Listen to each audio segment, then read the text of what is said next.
अखिल भूमंडलीय सर्व शिरोमणि मुनि समाज के संस्थापक आदि मुनीश्वर योगेश्वर सदगुरुदेव शिव मुनि महाराज की जय। उपस्थित मुनि वृंद, साधु सज्जन वृंद, संत वृंद, साधक वृंद, आध्यात्म ज्ञान के जिज्ञासुओं और प्रेमियों, सभी श्रोता वृंद, आप सभी को मेरा कोटिशः नमन, सप्रेम जय जीव। तो आध्यात्मिक चर्चा चल रही है और हम लोग सदगुरुदेव शिव मुनि महाराज रचित ग्रंथ गीता का मर्म पर चर्चा कर रहे हैं। और हम लोगों ने जाना यही अहम ही, यही माम ही, ये जो है ईश्वर से भी बढ़कर है ना। लोग ईश्वर ईश्वर करते हैं ना, लेकिन गुरुदेव कह रहे हैं यही अहम ही ईश्वर है, सब कुछ यही है। हम लोगों ने जाना इंद्रियों में मन हम ही है और प्राणों में जो चेतना है वह हम ही है। इंद्रियाणां मनश्चास्मि भूतानाम अस्मि चेतना। जीवनं सर्वभूतेषु तपश्चास्मि तपस्वीषु।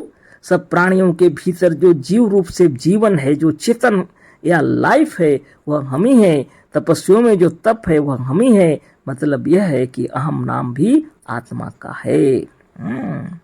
और बहुत तरह से हम लोग गीता के अध्याय 15 और श्लोक के विषय में चर्चा कर रहे थे, जिसमें सदगुरुदेव बतला रहे हैं।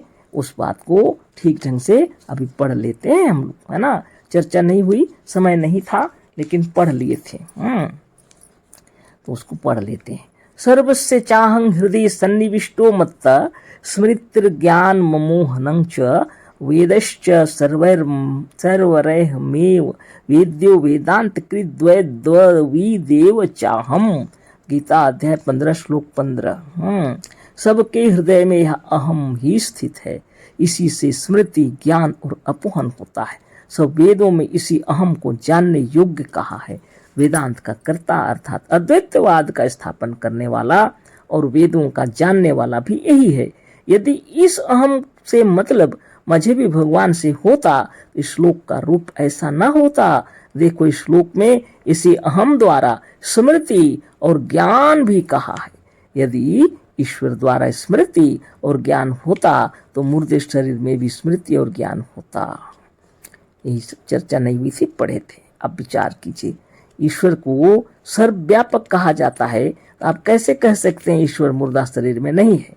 यानी सर्वव्यापक मतलब सब जगह सब जगह सब जगह सब जगह सब में व्यापक है। यानी मुर्दा शरीर में भी ईश्वर है। तो गुरुदेव के कहने का मतलब, क्योंकि मजहबी ईश्वर तो मजहबी लोगों के कथनानुसार ही सर्वव्यापक है। यह मजहबी लोगों के कथनानुसार है, वेदों के अनुसार नहीं है, कि गीता के अनुसार नहीं है, कि पुराणों के अनुसार नहीं है ना, कि ऋषि मुनियों के अनुसार नहीं है। ये साधारण मजहबी लोगों के विचार के अनुसार ईश्वर सर्वव्यापक है। वेदों में ईश्वर को सर्वव्यापक नहीं कहा गया है, ना तो गीता में ही कहा गया है, ना पुराणों में कहा गया है, किसी जगह नहीं कहा गया है सर्वव्यापक। अगर सर्वव्यापक कहा जा रहा है तो मजहबी लोग कह रहे हैं ना। और इस शरीर को, जो मुर्दा शरीर जो है जिसमें प्राण नहीं है, उसमें क्या ईश्वर व्यापक है? अगर उसमें ईश्वर व्यापक नहीं है तो आप सर्वव्यापक ईश्वर को कैसे मानेंगे? यदि मृत शरीर में नहीं है तो सर्वव्यापक कैसे है? अतः यदि ईश्वर के कारण उसमें स्मृति ज्ञान और अपोहन होता तो ईश्वर तो सर्वव्यापक होने के कारण उसमें है ही, है ना। नहीं, लेकिन प्राण के निकल जाने पर, इस आत्मा के निकल जाने पर, इस जीव के निकल जाने पर मृतक शरीर में ना स्मृति है, ना ज्ञान है, ना अपोहन है, कुछ भी पता नहीं, न श्वास ही चल रहा है, कुछ नहीं। अगर उसमें ईश्वर वर्तमान है तो ईश्वर के कारण तो होना चाहिए ना, स्मृति ज्ञान अपोहन सब होना चाहिए। कहाँ मुर्दा में होता है? नहीं होता। इसलिए अच्छी तरह विचार करके देखिए। आप जो पढ़ रहे हैं, वेद पढ़ रहे हैं, या आप जो गीता पढ़ रहे हैं, रामायण महाभारत जो लिखा गया है, इसी आत्मा को समझाने के लिए बताया गया है। इसको अच्छी तरह समझ लेने पर हृदय में अपने आप के प्रति आत्म गौरव महसूस करेंगे, है ना, कि यह सच्चा ज्ञान हो गया, आप साक्षात ईश्वर हैं, है ना, पर ब्रह्म परमात्मा है। उसी को बताने के लिए सदगुरुदेव आए थे। मजहबी ईश्वर तो वेदों का रचयिता है, जानने वाला नहीं। सब लोग कहते हैं ईश्वर ने वेदों की रचना की, लेकिन सदगुरुदेव अपनी किताबों में इतने प्रत्यक्ष रूप से प्रमाणित कर करके बतलाए, ऐसा ईश्वर कैसे कहेगा, यह मनुष्यों का कहा हुआ है ना। इस विषय में अभी चर्चा नहीं हो रही है ना। और अद्वैतवाद के ग्रंथों को रचने वाला और उसे स्थापित करने वाला भी मनुष्य ही है। अतः यह अस्मद शब्द चाहे किसी भी व्यक्ति में प्रयुक्त हो, इससे मतलब आत्मा से ही है। उपनिषदों का सार कहा है, अतः इस विषय में उपनिषद को भी देखें। उपनिषदों को सार मतलाया गया, सार तत्व उसमें भरा हुआ है। अब देखें उपनिषद में बृहदारण्य उपनिषद में कहा है कि आत्मैव वेदमग्र आसीत पुरुषविद सो अनुवीक्ष नान पदात् मनो पश्यत सो अहमस्मीत्यग्रे व्याहृततो अहम नामा भवत् तस्माद् पेत्रह्रीमित्र मिंत्री तो अहम मैं मित्येवाग्र उक्ता आयान मानाम प्रब्रूते यद्यम्य भवति। आप खुद पढ़ लीजिए बृहदारण्य उपनिषद अध्याय 1, है ना। अब ये तो क्या लिखा है हमको, हम उसमें देखे नहीं है, आप देख लीजिए बृहदारण्य उपनिषद में अध्याय 1 में ब्राचार केंद्र 1 क्या लिखा है उसका हमको पता नहीं है, जो है वो पढ़ लीजिए, ठीक है ना। उसमें भी ठीक से देख लीजिए, आत्मै वेदमग्र आसीत, आत्मा एवं इदम अग्रे आसीत पुरुष विध, है ना। ये आत्मा ही इदम इसमें अग्रे आसीत, यही आत्मा ही पहले था। प्राणी या पुरुष के रूप में उसमें लिखा है आत्मैव वेदमग्र आसीत पुरुष विध सो अनुवीक्ष नान पदात् मनो पश्यत। बहुत बड़ी बात है। गुरुदेव बतला रहे हैं आत्मा एवं इदम अग्रे आसीत पुरुष विध, ब्रैकेट में जो लिखे हैं, यही आत्मा ही पहले था। उसका मतलब है यही आत्मा ही पहले था। लोग पूछते हैं ना, सबसे पहले जो मनुष्य था उसको किसने बनाया? सदगुरुदेव कहते थे उससे पहले जो मनुष्य था उसने बनाया, है ना।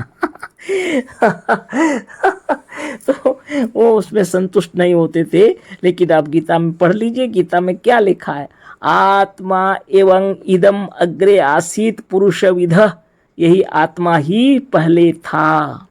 प्राणी या पुरुष के रूप में सह अनुवीक्षण अन्यद आत्मनः अपश्यत, उसने अपने चारों तरफ देखा पर अपने से भिन्न किसी को नहीं पाया। तब फिर ब्रैकेट में लिखे सह अहम अस्मि इति अग्रे व्याहरत ततः अहम नाम अभवत। वह सबसे पहले हम हैं ऐसा कहा, इसी से इस आत्मा का नाम अहम हुआ। तस्माद् अपि एतहि आमन्त्रितः अहम अयम इति एवं अग्रे उक्त्वा अथ अन्यत् नाम प्रब्रूते यद अस्य भवति। इसी कारण से आजकल भी कोई पुकारे जाने पर कि कौन है, यह पहले कहता है कि हम हैं।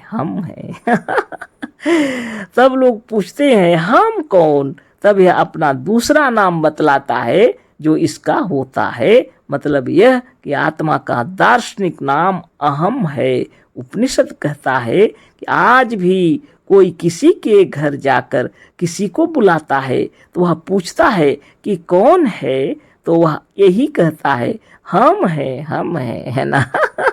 आज भी आत्मा अपने को हम कह कर ही पहले व्यक्त करती है ना। साफ उपनिषदों में लिखा हुआ है। ज्ञान का सार है उपनिषद सब, है ना। आत्मज्ञान सबसे बड़ा ज्ञान है और चारों वेदों में, 18 पुराणों में और उपनिषदों में वो तो बहुत ज़्यादा है उपनिषद, है ना। आप पढ़ के आप कितना पढ़ेंगे, लेकिन सदगुरुदेव इन सब को छान मार कर, है ना, सबका मंथन कर करके अपने सामने रख दिए हैं। आप नित्य योगाभ्यास कीजिए और इन ग्रंथों को पढ़िए जो सदगुरुदेव लिखे हैं। और यहाँ तो सब अध्याय लिखा हुआ है, आप निकाल सकते हैं उपनिषदों को, वेदों को, पुराणों को, सबको निकाल के आप देख सकते हैं और गीता भी देख सकते हैं। सभी को लिख दिए हैं गुरुदेव इस अध्याय में, यहाँ ये लिखा है, पढ़ सकते हैं, है ना। तो दार्शनिक नाम अहम आत्मा का ही है। इसी से गीता में भी आत्मा के स्थान में अहम शब्द का प्रयोग हुआ है और गीता में कह भी दिया है कि हे अर्जुन, यह आत्मा ही अहम है जो सब प्राणियों के भीतर है। मतलब यह कि यह आत्मा ही आत्मा की उपासना करने वाले का योगक्षेम करती है, कोई दूसरा नहीं। सच्ची बात यह है कि हमारे पास जो कुछ है वह अपनी कमाई है, चाहे इस जन्म की है या दूसरे जन्म की। मजदूरी करने वाला दाता नहीं है, दाता आपकी आत्मा है जिसके कमाई की वह मजदूरी है। लोग कहते हैं कि God helps those who help themselves. ईश्वर भी उसी की सहायता करता है जो अपनी सहायता आप कर लेता है। इसका मतलब यह है ईश्वर उसी को विद्वान बनाता है जो अपने आप को विद्वान बना लेता है। लिखे हैं बहुत सारी बातें, आप भी विचार कर लीजिए। इसका मतलब आप कर्मनिष्ठ, कर्तव्यनिष्ठ और कर्मठ बन जाइए, है ना। सर्वस्व आपको प्राप्त होगा जो आप चाहते हैं। आप अपने मन ध्यान लगाकर अपने हृदय से कार्य में लग जाइए। नित्य अपनी आत्मा का स्मरण करके अच्छे से कार्य कीजिए, सारी इच्छाएं पूर्ण हो। आगे पढ़ रहे हैं, ईश्वर भी उसी की सहायता करता है जो अपनी सहायता आप कर लेता है। God helps those who help themselves. मतलब वही है, ईश्वर भी उसी की सहायता करता है जो अपनी सहायता आप कर लेता है। लोग इस तरह से कहने लगते हैं।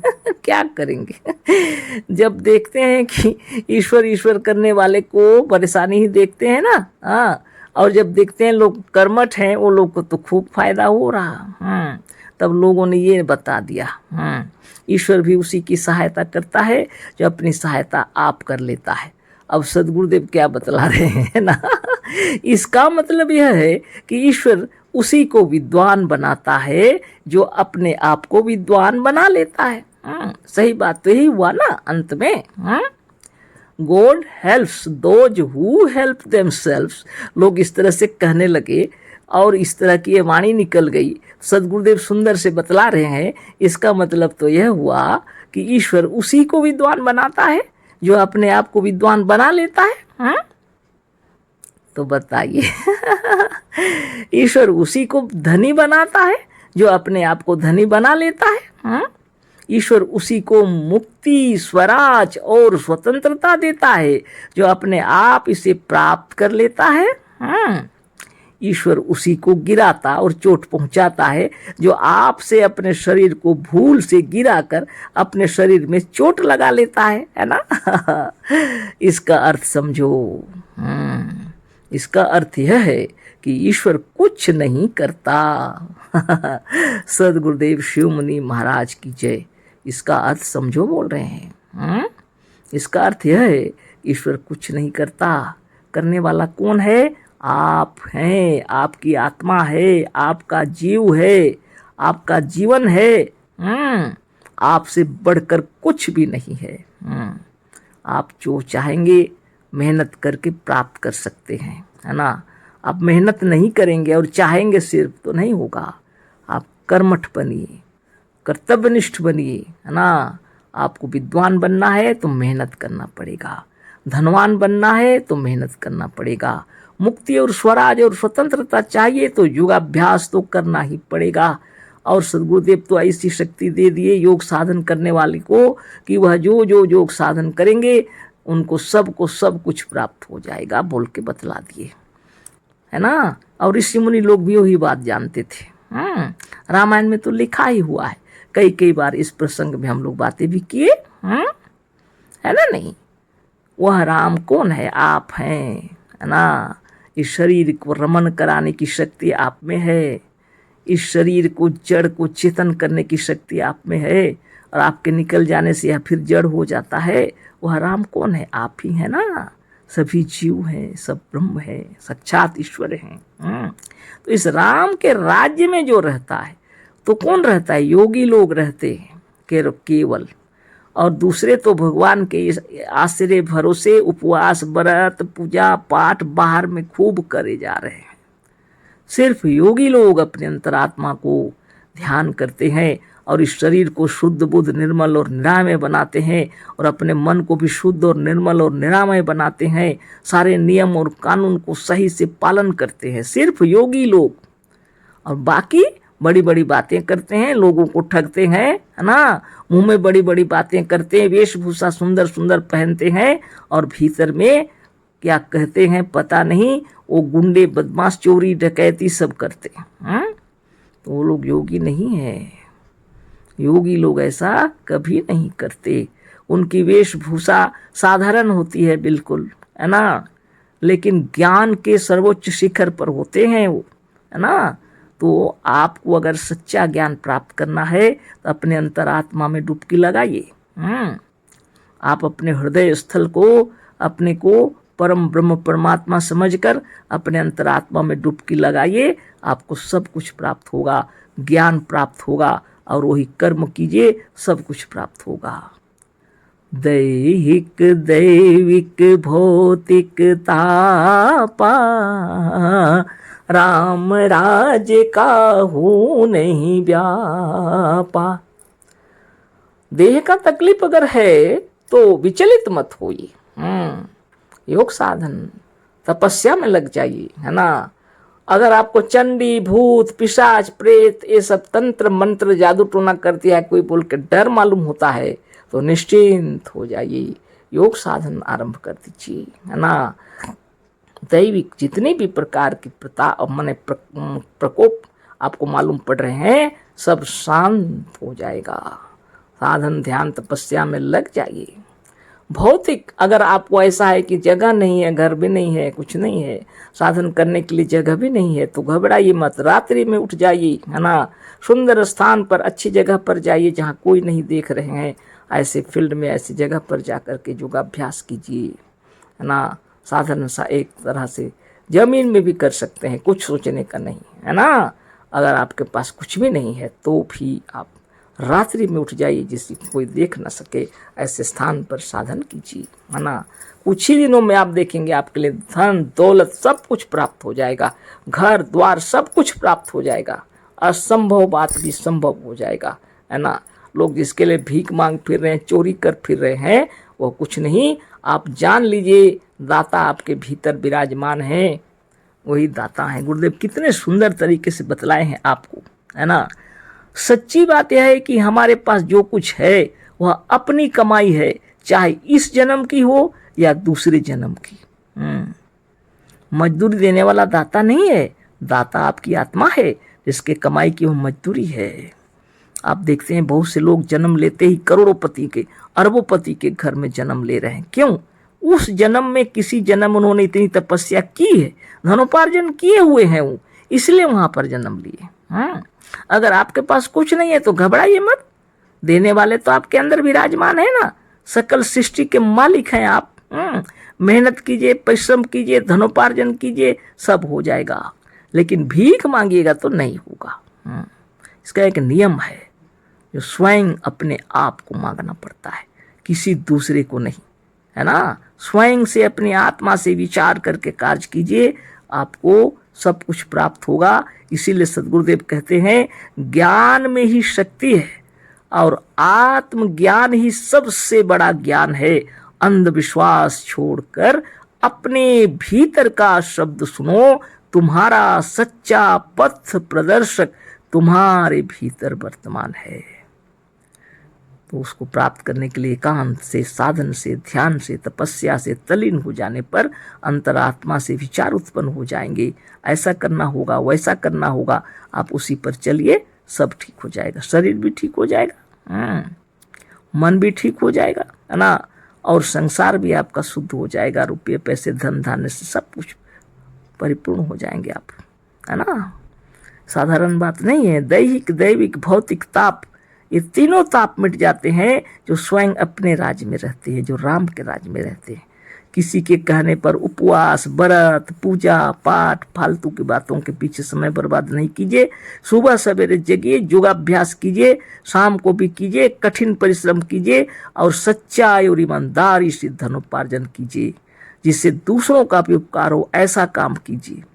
ऐसा नहीं कि खैनी का, बीड़ी का, तंबाकू का दुकान कर बैठे। ये सब करेंगे तो नहीं होगा। जीवन भर वही रहेंगे आप, है ना। आप बोलेंगे गलत बोल रहे हैं आप विश्वमाधुरी जी, क्योंकि लोग शराब की दुकान करके बड़े बड़े अट्टालिका महलों में रह रहे हैं, है ना। आप जो है बोल रहे हैं, जो कर रहे हैं, सामने जाके देखिए, है ना। अट्टालिका और महलों में रहने से क्या होगा? मानसिक शांति भी व्यक्ति को चाहिए, हृदय में अपार शांति, है ना। इसलिए देखिए क्या है क्या नहीं, आप अंतरात्मा में विचार कर लीजिए। सबसे बड़ी शक्ति आप हैं। और मेरी बात ही मानिए, बोल के हम नहीं बोल रहे हैं, सदगुरुदेव वही बात बोल रहे हैं। आपकी अंतरात्मा की आवाज़ सुनिए। आपकी अंतरात्मा ही आपकी सबसे बड़ी शक्ति है और पथ प्रदर्शक है ना। तो इसलिए सदगुरुदेव शिवमुनि महाराज की इन किताबों का अध्ययन करते रहिए, सभा में सत्संग में जाइए, सच्चाई को जानिए, है ना। जब आप लाइट पकड़ लिए, गुरुदेव दिए हैं लाइट, तो सत्य और झूठ को पहचानिए। गुरुदेव क्या बोल रहे हैं? ईश्वर उसी को गिराता और चोट पहुंचाता है जो आपसे अपने शरीर को भूल से गिराकर अपने शरीर में चोट लगा लेता है ना। ऐसा होता ही है, इसमें कोई संदेह नहीं है, है ना। इसका अर्थ समझो, इसका अर्थ यह है कि ईश्वर कुछ नहीं करता, असावधानी से गिर गए, चोट लग गई, होता है कि नहीं होता है? आपने जो कुछ पाया है सब आपके परिश्रम, बुद्धि बल, ज्ञान, शुभ भावना, कर्म, श्रद्धा, आत्मबल, इच्छा शक्ति, मनोबल और विश्वास का फल है। खूब सोच लीजिए, है ना। इससे बड़ी शक्ति नहीं ब्रह्मांड में आपके पास, है ना। अच्छी तरह समझ लीजिए। ये सबसे बड़ी चीज है आपके पास, अच्छे से समझ लीजिए, है ना। तो गुरुदेव की कृपा बनी रहे। आपको जो कुछ प्राप्त है सब आपके परिश्रम से मिला है। बुद्धि बल, ज्ञान, शुभ भावना, कर्म, श्रद्धा, आत्मबल, इच्छा शक्ति, मनोबल और विश्वास का फल है। ईश्वर काहे को किसी को मारे और किसी को जिलावे? ईश्वर जल्लाद नहीं, और यदि जल्लाद है तो वह ईश्वर नहीं है, है ना। धन्य आत्मा सदगुरुदेव शिवमुनि महाराज की जय। लोग कहते हैं ना सब ईश्वर की कृपा से ही हो रहा है। मरते हैं तब भी ईश्वर का नाम लेते हैं, जीते हैं तब भी ईश्वर का नाम लेते हैं। बहुत बड़ी बात है। तो ईश्वर कह रहे, ईश्वर काहे किसी को मारे और किसी को जिलावे? ईश्वर जल्लाद नहीं, और यदि जल्लाद है तो वह ईश्वर नहीं है ना। बहुत बड़ी बात है ना। तो आप भी विचार कीजिए और नित्य योगाभ्यास कीजिए, जैसा आता है आप कीजिए। कम से कम 10 मिनट तक प्रणव कीजिए, जैसे भी करके आप ध्यान कीजिए, प्राणायाम कीजिए, आप उच्च शिखर पर पहुंच चुके हैं, है ना। तो बहुत अच्छा से समझाए सदगुरुदेव। अपने परिश्रम से, अपने बुद्धि से, अपने बल से, ज्ञान से, शुभ भावना से, कर्म से, श्रद्धा से, आत्मबल, इच्छा शक्ति, मनोबल और विश्वास से सब फल प्राप्त होता है। तो बहुत श्रद्धा से, हृदय से साधन ध्यान तपस्या में तल्लीन हो जाइए, है ना। अपने लिए कम से कम समय निकालना चाहिए। आप दुनिया के लिए इतना समय निकालते हैं तो अपने लिए थोड़ा समय निकालिए। सदगुरुदेव क्या कह रहे हैं? ईश्वर काहे को किसी को मारे और किसी को जिलावे? ईश्वर जल्लाद नहीं, और यदि जल्लाद है तो वह ईश्वर नहीं है। रूस ने जो इतना शीघ्र उन्नति की है वह ईश्वर को छोड़कर थोड़ा स्वावलंबी बनने के कारण ही की है। जब सदगुरुदेव लिख रहे थे उस समय रूस उन्नति पर था। अतः स्वावलंबी बनो, अपने कर्मों का भरोसा करो, है ना। ईश्वर के भरोसे रहने वाले कुछ नहीं कर सके हैं। जो कोई भी स्वावलंबी रहे और अपने कर्मों का भरोसा किए वो लोग आगे बढ़े। जो ईश्वर के भरोसे रहे वो लोग कुछ नहीं कर सके, है ना। यूँ तो गीता का अनुयायी एक सेठ ब्लैक मार्केटिंग करके झूठ बोल के और अनेक प्रकार से लोगों को धोखा देकर कमाने पर भी माला जपता हुआ कहता है कि सब भगवान का दिया हुआ है। पर यदि सचमुच जानता होता और इस पर उसे विश्वास होता कि बिना भगवान के दिए कोई धनी नहीं होता हो, इतना ब्लैक मार्केटिंग, बेईमानी, धोखा, झूठ और जालसाजी न करता। वह माला जपता है दूसरों को ठगने के लिए, नहीं तो वह खूब जानता है कि यह सारी कमाई ब्लैक मार्केटिंग, धोखा और झूठाई का अवलंबन करने से है। बताइए, ईश्वरावलंबन करने से नहीं, है ना। सब लोग एक समान नहीं हैं, लेकिन बहुत से लोग ऐसे करके भी धन दौलत कमा लिए हैं। ब्लैक मार्केटिंग, बेईमानी, धोखा, झूठ, जालसाजी ये सब करते हैं और माला जपते हैं दूसरों को दिखाने के लिए। और इधर ब्लैक मार्केटिंग, धोखा, झूठाई इस सब का अवलंबन करते हैं, लेकिन ठीक से उनको पता है यह जो बोलते हैं ना सब ईश्वर का दिया हुआ है, वो कहते ही हैं, केवल जानते हैं यह सब ब्लैक मार्केटिंग, धोखा, झूठाई का अवलंबन से मिला है, ईश्वर अवलंबन से नहीं मिला। यदि उसका रति भर भी ईश्वर का भरोसा होता हो, इतना पाप नहीं करता। यदि रति भर भी उसके ईश्वर का भरोसा रहता ना, इतना पाप नहीं करता। वह खूब समझे हुए हैं यदि ईश्वर है भी तो उसके ऐसे पापियों और अजामिल ऐसे गुनाहगारों और पतितों को तारने के लिए ही है। लीजिए सदगुरुदेव की महिमा अपार है ना। इन बातों को ऐसे बना देते हैं, लोग क्या कहते हैं, जब जितना भी बड़ा पापी हो, अजामिल जैसा गुनाहगार हो, लेकिन अंत के समय में ईश्वर का नाम ले लिया तो बस उसको ले गए देवदूत अपने स्वर्ग लोक में। तो ऐसी ऐसी बातें लोग लिखते हैं, है ना, लोगों को ठगते हैं। यह भी ठग है और कुछ नहीं है। तो यह पाप जितना हो रहा है, ये सब का गुनाह को तारने वाले अजामिल जैसे पापियों को तारने के लिए ही ईश्वर है, बोल रहे हैं गुरुदेव। अतः पाप किए जाओ, माला जपे जाओ। जितने पापी हुए हैं और जितने हैं सब पंडा, पुजारी, पंडित, पादरी और अपने को खुदा परस्त कहने वाले हुए हैं, है ना। जितने पापी यही सब हुए, और संसार में जितने हत्याएं हुई हैं, लड़ाइयाँ हुई हैं, अत्याचार हुए हैं और महासमर हुए हैं जिसमें लाखों मारे गए हैं, वह सब मजहब के कारण हुए हैं, खुदा के नाम पर हुए हैं, या किसी न किसी राजनीतिक हत्यारों और राजनीतिक दल के कारण हुए हैं। आज भी नित्य बिस्मिल्लाह और जगदम्बा कहकर निरपराध प्राणियों के गले रेते काटे जा रहे हैं। मजहबी लोग खुद काफिर हैं और दूसरों को काफिर और नास्तिक कहते हैं। बहुत दिनों से लोग कहते आते हैं कि अनन्य भक्ति से मुक्ति मिलती है, पर इसे नहीं सोचा कि अनन्य भक्ति कहते किसे हैं। जिसमें किसी भी अन्य की भक्ति नहीं है, वह गीता के पढ़ने वालों ने अन्य की भक्ति को ही अनन्य की भक्ति समझा। कितनी उल्टी बात है ना। देखिए, एक ही बार पढ़ने से हो गया, वो सब बार बार पढ़ने की इच्छा भी नहीं होती है। अब बताइए, किसी के विरुद्ध में बातें करने की इच्छा होती है? किसी को नहीं होती ना। बिल्कुल भी नहीं। लेकिन बताने के लिए, आंखों को खोलने के लिए सदगुरुदेव लिख दिए। महासमर जितने हुए हैं, अत्याचार जितने हुई हैं, लड़ाइयाँ जितनी हुई हैं, सब यही सब के कारण हुए हैं, आज भी हो रहे हैं।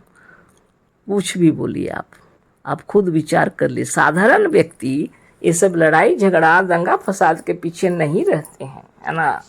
ये सब तो बड़े बड़े लीडर लोग का काम है। चाहे कोई भी हो, चाहे हिंदू हो या मुस्लिम हो या सिख हो या ईसाई हो, वो सब के जो बड़े बड़े लीडर होते हैं, वो सब के बड़े बड़े नेता होते हैं, जो अपने को कट्टर समझते हैं, कट्टर हिंदू, कट्टर मुसलमान, कट्टर मजहबी हैं वो लोग, है ना। वो लोग कट्टरता की महिमा से भरे हुए हैं, है ना। और वहाँ और क्या समझेंगे आप बताइए। और क्या लेने जाएंगे वहाँ आप।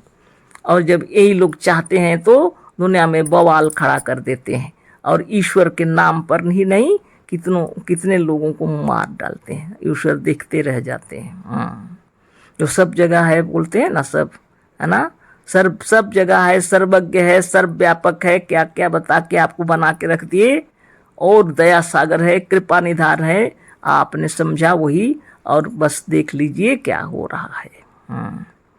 अब क्या करेंगे। इसीलिए योग क्षेम, आत्मदेव का स्मरण कीजिए, और दूसरा कोई उपाय नहीं है ना। और ये लोग कहते क्या है सो भी सुन लीजिए, है ना।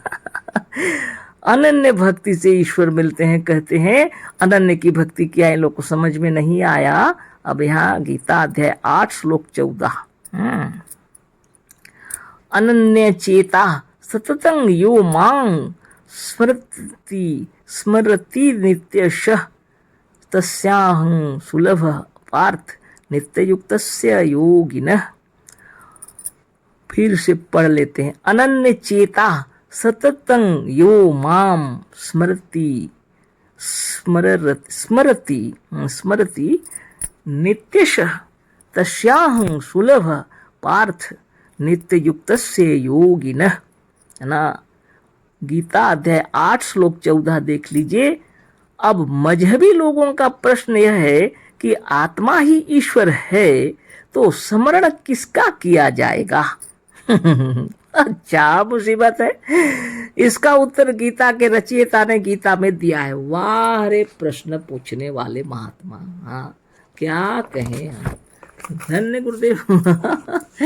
अब मजहबी लोग को विचार देखिए।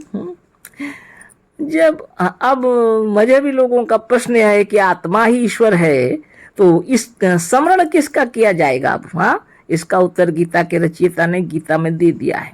जो अनन्य चित्त से सदा सर्वदा निरंतर इस माम को स्मरण करता है उसी को यह अहम अर्थात आत्मा सुलभ है। अनन्य चेता सततं यो माम स्मरति नित्यशः तस्यां सुलभ पार्थ नित्ययुक्तस्य योगिनः। जो अनन्य चित्त से सदा सर्वदा निरंतर इस माम को स्मरण करता है उसी को यह अहम अर्थात आत्मा सुलभ है। क्योंकि ऐसे योगी के लिए यह अहम नित्य युक्त है ना। इससे भी पहले इस पर खूब चर्चा हो चुकी है। माम और अहम दोनों आत्मा के ही नाम हैं, दोनों अस्मद शब्द के ही रूप हैं। अस्मद शब्द ही द्वितीय विभक्ति के एक वचन में माम होता है और प्रथमा विभक्ति के एक वचन में अहम होता है। ये तो आप लोग व्याकरण पढ़ लीजिए अच्छा से, उसी में सब ज्ञान है। हम तो यूं ही आपको सुना दे रहे हैं, लेकिन सद्गुरुदेव व्याकरण के साथ बता रहे हैं आपको। यह अस्मद शब्द के बारे में बता रहे हैं। अस्मद शब्द ही द्वितीय विभक्ति के एक वचन में माम होता है और प्रथमा विभक्ति के एक वचन में अहम होता है।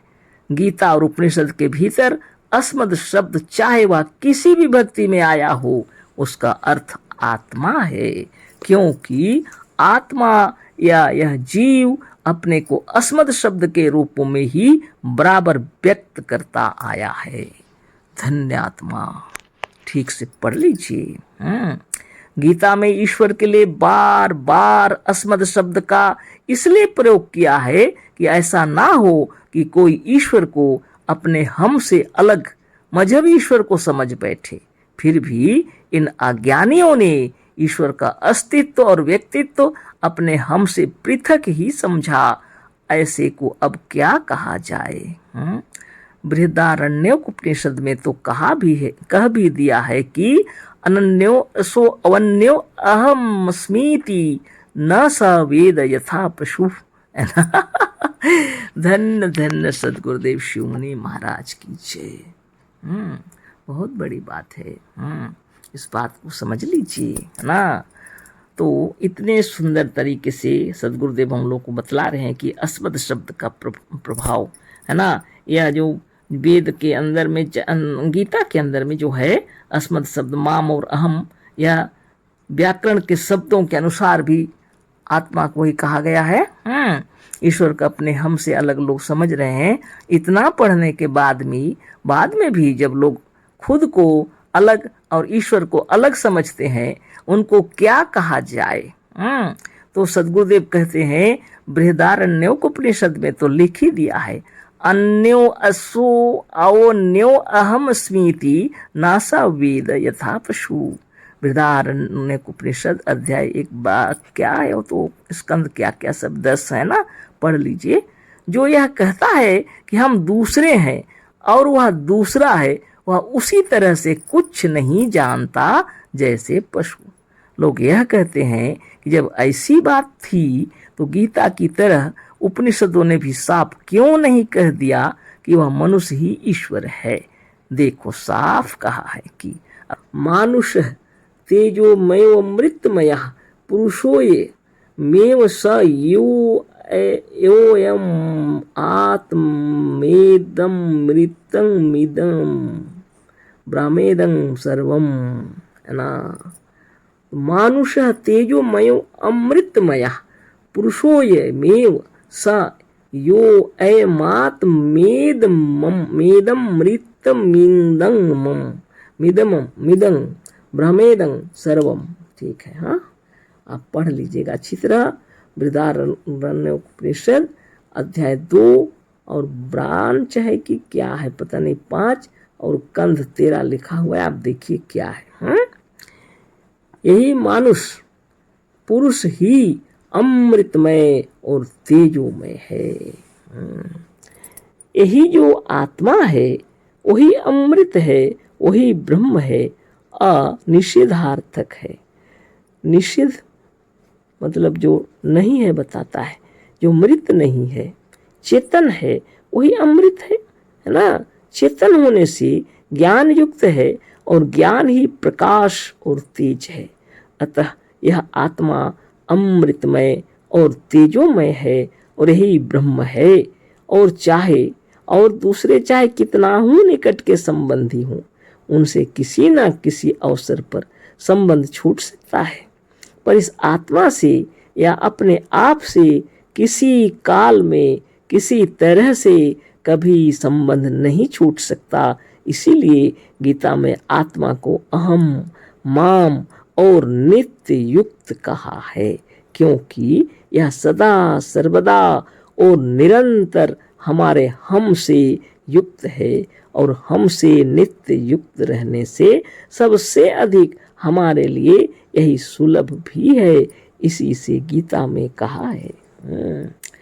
अब देखिए इसको पहले जान लेते हैं, है ना।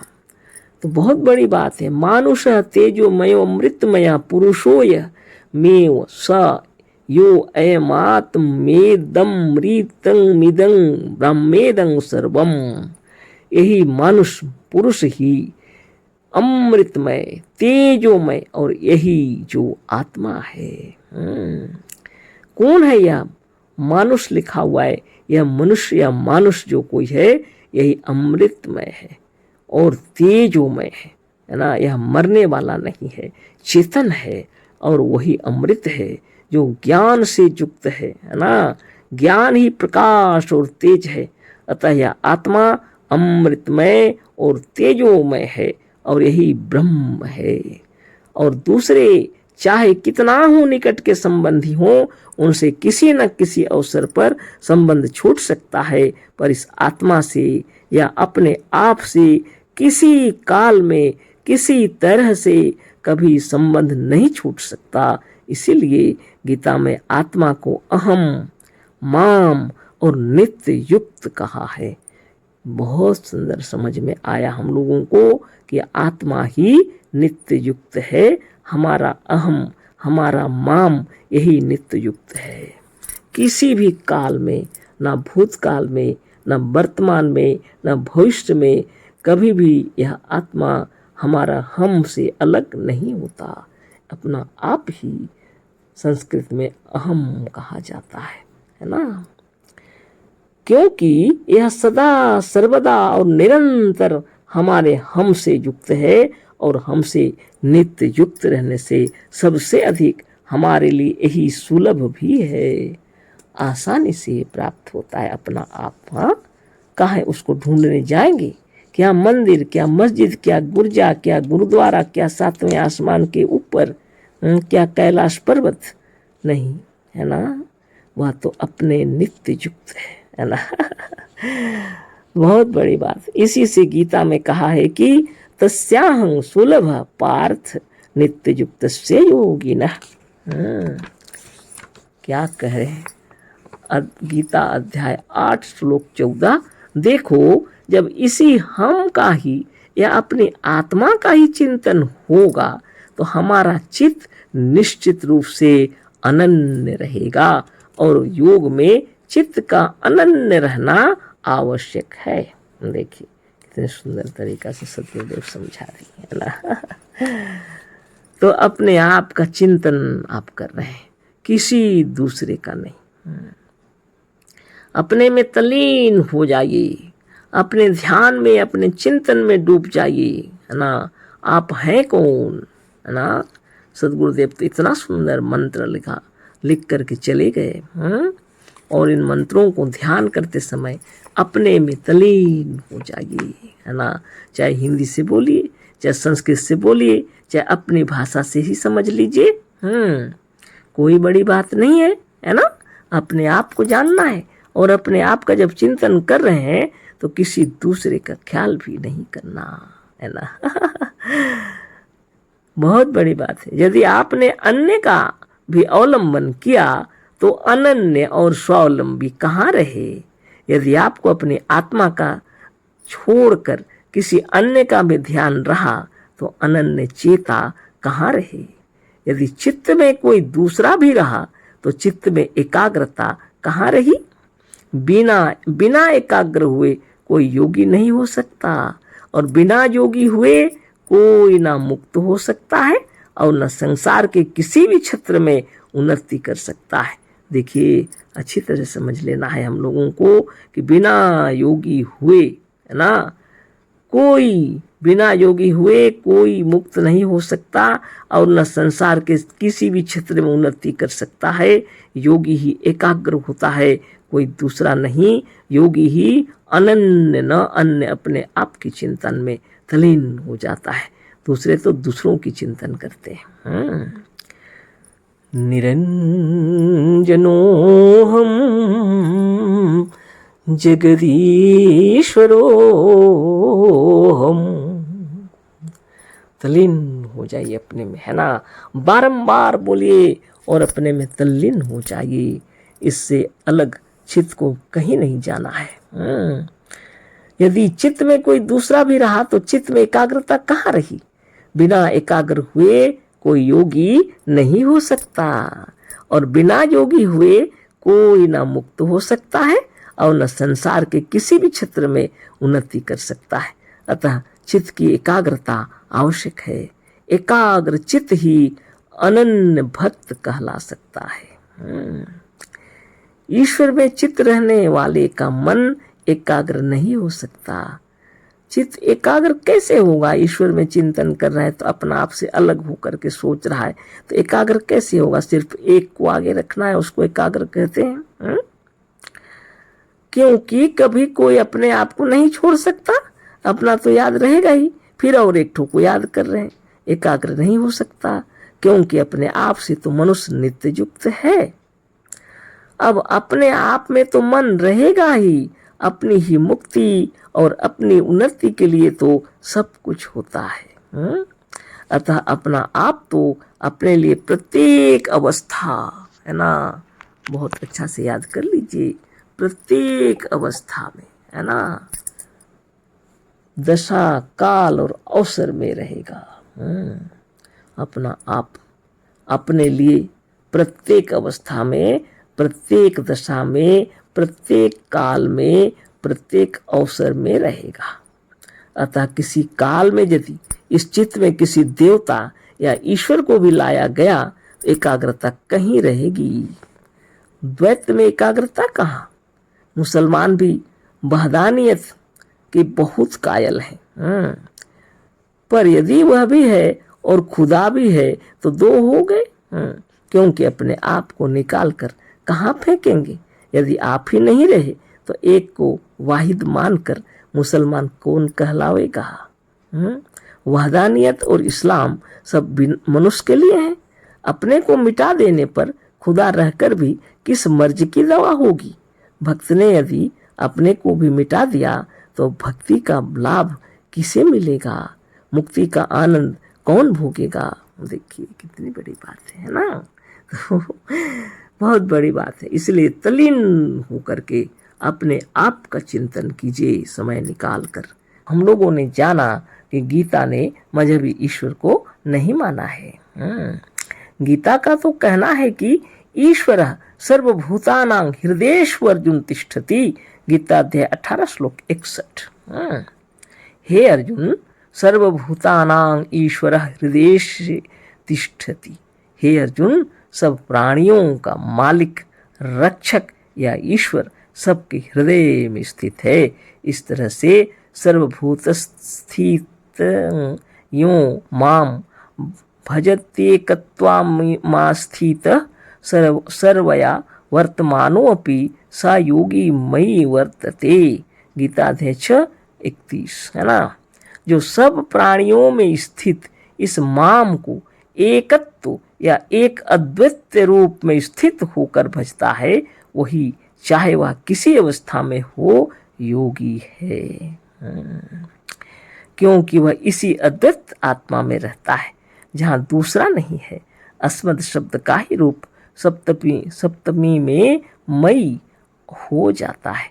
जैसा प्रथमा में अहम और द्वितीय में माम होता है, इसी से गीता में कहा है कि पुरुषः स परः पार्थ भक्त्या लभ्यस्वत्वन्यायः है ना। गीता अध्याय 8:22 में लिखा हुआ है।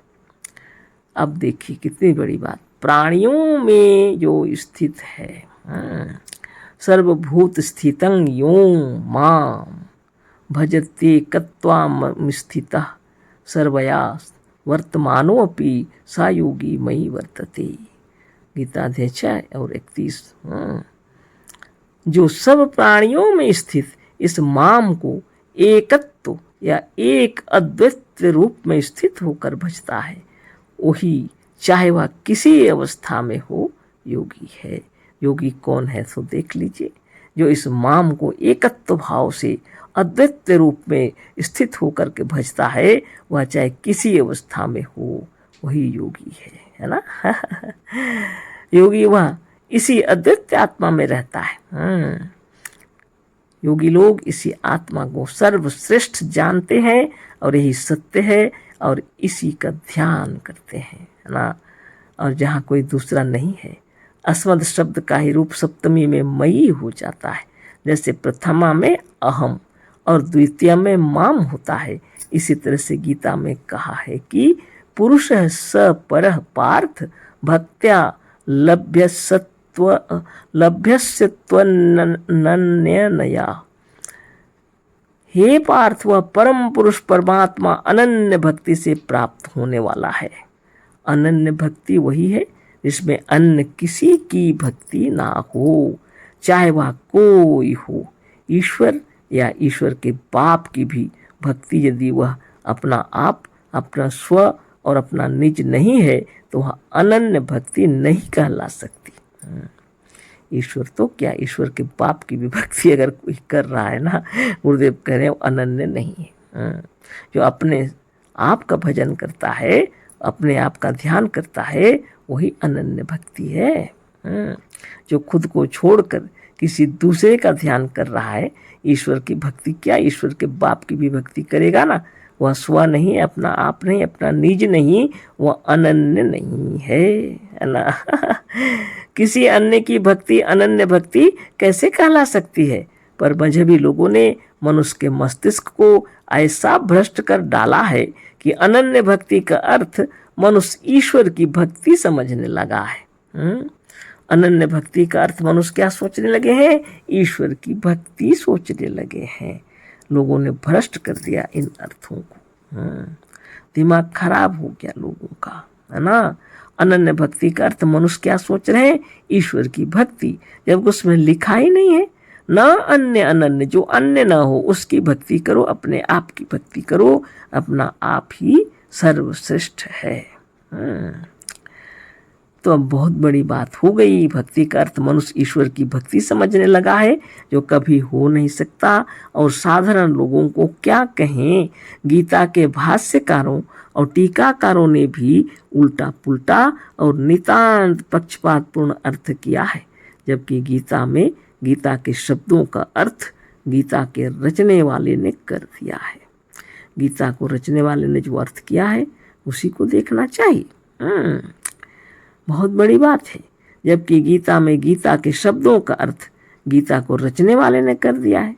जिस गीता में कहीं मजहबी ईश्वर का पता तक नहीं, उस गीता में भी मजहबी लोगों ने सर्वथा झूठ अर्थ करके ईश्वर को लाग घुसेड़ा है। जिस गीता में कहीं भी मजहबी ईश्वर का कोई भी नाम गंध नहीं है, कहाँ से खींच खांच के लोग ईश्वर को घुसेड़ देते हैं, है ना, बिना मतलब का। गीता जैसी पवित्र ग्रंथ को बर्बाद कर देते हैं लोग। भाष्यकार टीकाकार उल्टा पुल्टा लिख करके पक्षपातपूर्ण व्यवहार करते हैं, लिखते हैं, जिससे मनुष्य अंधा बन के रहता है, भ्रम में पड़े रहता है ना। ये तो ऐसी बात हो गई ना कि लाइट पकड़ के भी अंधों की तरह चल रहे हैं, गीता पढ़ के भी अज्ञान में पड़े हुए हैं। क्या फायदा है? जिस गीता में कहीं मजहबी ईश्वर का पता तक नहीं, उस गीता में भी मजहबी लोगों ने सर्वथा झूठ अर्थ करके ईश्वर को लाग घुसेड़ा है। सच्ची बात यह है कि मजहब और मजहबी ईश्वर दोनों भारत में बाहर से आए। अब लीजिए, सतगुरुदेव कह रहे हैं मजहब भी और मजहबी ईश्वर दोनों ही इस भारत में बाहर से आए हैं। यहाँ तो था ही नहीं, ना मजहब था ना ईश्वर था। लोग अपनी आत्मा की पूजा करते थे, आत्मा का ध्यान करते थे। आत्म पूजा, आत्म ध्यान, इससे बढ़कर कुछ नहीं था। ये सब बाहर से आया है। सच्ची बात यह है कि मजहब और मजहबी ईश्वर दोनों भारत में बाहर से आए। आज से अधिक नहीं, 2000 वर्ष पहले भारतवर्ष में कोई मजहबी ईश्वर और पक्षपातपूर्ण मजहबी बातों को मानने वाला न था। आज ये साधारण बात है, ज़्यादा नहीं, 2000 वर्ष पहले की बात हो रही है। कह रहे हैं हमारे भारत में कोई भी मजहब और ईश्वर को नहीं मानते थे। पक्षपातपूर्ण बातों को मानने वाले कोई थे ही नहीं। बुद्ध भगवान के समय तक भारतीयों के दिमाग में मजहब और ईश्वर ने प्रवेश नहीं किया था। भगवान बुद्ध के समय तक भी मजहब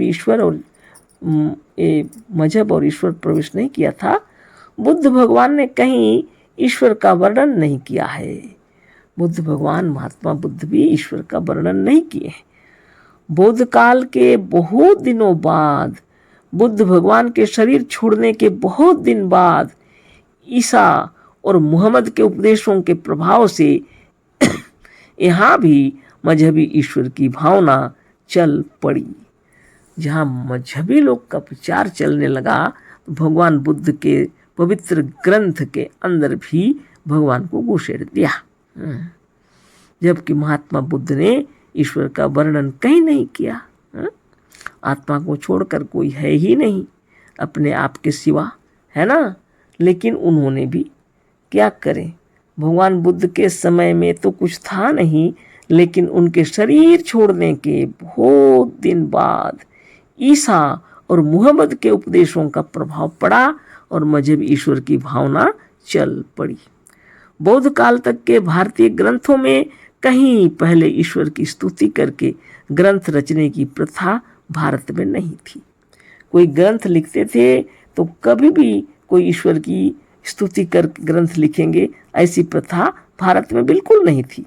यह प्रथा भारत में मुसलमानों के बिस्मिल्लाह इर्रहमानुर रहीम ने भारत में ही श्री गणेशाय नमः ये सब लिख करके शुरू किया आदि पहले कह के कुछ करने की प्रथा चलाई। जब वो लोग इतना लिखते हैं बिस्मिल्लाह इर्रहमानुर रहीम, है ना, तो हमारे भारत में क्या करने लगे, ये लोग लिखने लगे श्री गणेशाय नमः और लिखना शुरू किया। इस देश में पहले यह प्रथा नहीं थी। आप भी सोच लीजिए। इस देश में पहले यह प्रथा बिल्कुल भी नहीं थी, है ना। लेकिन दूसरों के आने पर उन लोग का देखा देखी कर रहे हैं, बहादुरी, है ना। सब डुबा दिया, सब, है ना। पूरे ग्रंथों के अर्थ ही बदल गए। और जो सच्चा ज्ञान था वह गर्त में चला गया, है ना। तो यही सब काम करते हैं, यही हमारे भारतवासी, है ना। अभी क्या कर रहे हैं देखिए। आदि पहले कह के कुछ करने की प्रथा चलाई, क्या कहे, श्री गणेशाय नमः बोल करके शुरू किया। इस देश में पहले यह प्रथा नहीं थी। पूर्वी मीमांसा दर्शन शास्त्र को जैमिनी मुनि ने केवल अथातो धर्म जिज्ञासा कहकर अपने ग्रंथ को आरंभ कर दिया है। उदाहरण दिए हैं गुरुदेव, है ना। मीमांसा दर्शन शास्त्र को जैमिनी मुनि ने लिखा और कोई भी वो प्रार्थना किए नहीं है, सीधे लिखे हैं अथातो धर्म जिज्ञासा, है ना, कह के अपने ग्रंथ को आरंभ कर दिया है। कणाद मुनि ने अपने वैशेषिक दर्शन को अथातो धर्म व्याख्या श्याम कहकर आरंभ कर दिया है। पतंजलि मुनि ने केवल अथ योगानुशासनम कहकर अपने योग शास्त्र को आरंभ किया है। कपिल मुनि ने अथ त्रिविध दुखात्ययंत निवृत्ति रत्ययंत पुरुषार्थ कहकर सांख्य दर्शन शास्त्र को आरंभ किया है। उदाहरण बहुत से दिए हैं गुरुदेव। तो आप आत्मचिंतन कीजिए, आत्म ध्यान कीजिए। आत्मदेवाय नमः। अहम ब्रह्मास्मि तत्त्वमसि आध्यात्मिक चर्चा चल रही है और हम लोग सदगुरुदेव शिव मुनि महाराज रचित ग्रंथ गीता का मर्म पर चर्चा कर रहे हैं। और हम लोगों ने जाना कि अधिक नहीं, अभी से कम 2000 वर्ष पहले की बात है। गुरुदेव लिखे हैं कि भारत में भी लोग दूसरों के आने पर ईश्वर का वंदना करना सीखे। इससे पहले भारत में कोई ईश्वर की वंदना नहीं करते थे, सब अपनी आत्मा की ही उपासना करते थे, है ना। और उन्होंने उदाहरण भी बहुत दिए हैं, है ना। बहुत विचित्र बात है, ऐसा मालूम पड़ता है कि अद्भुत।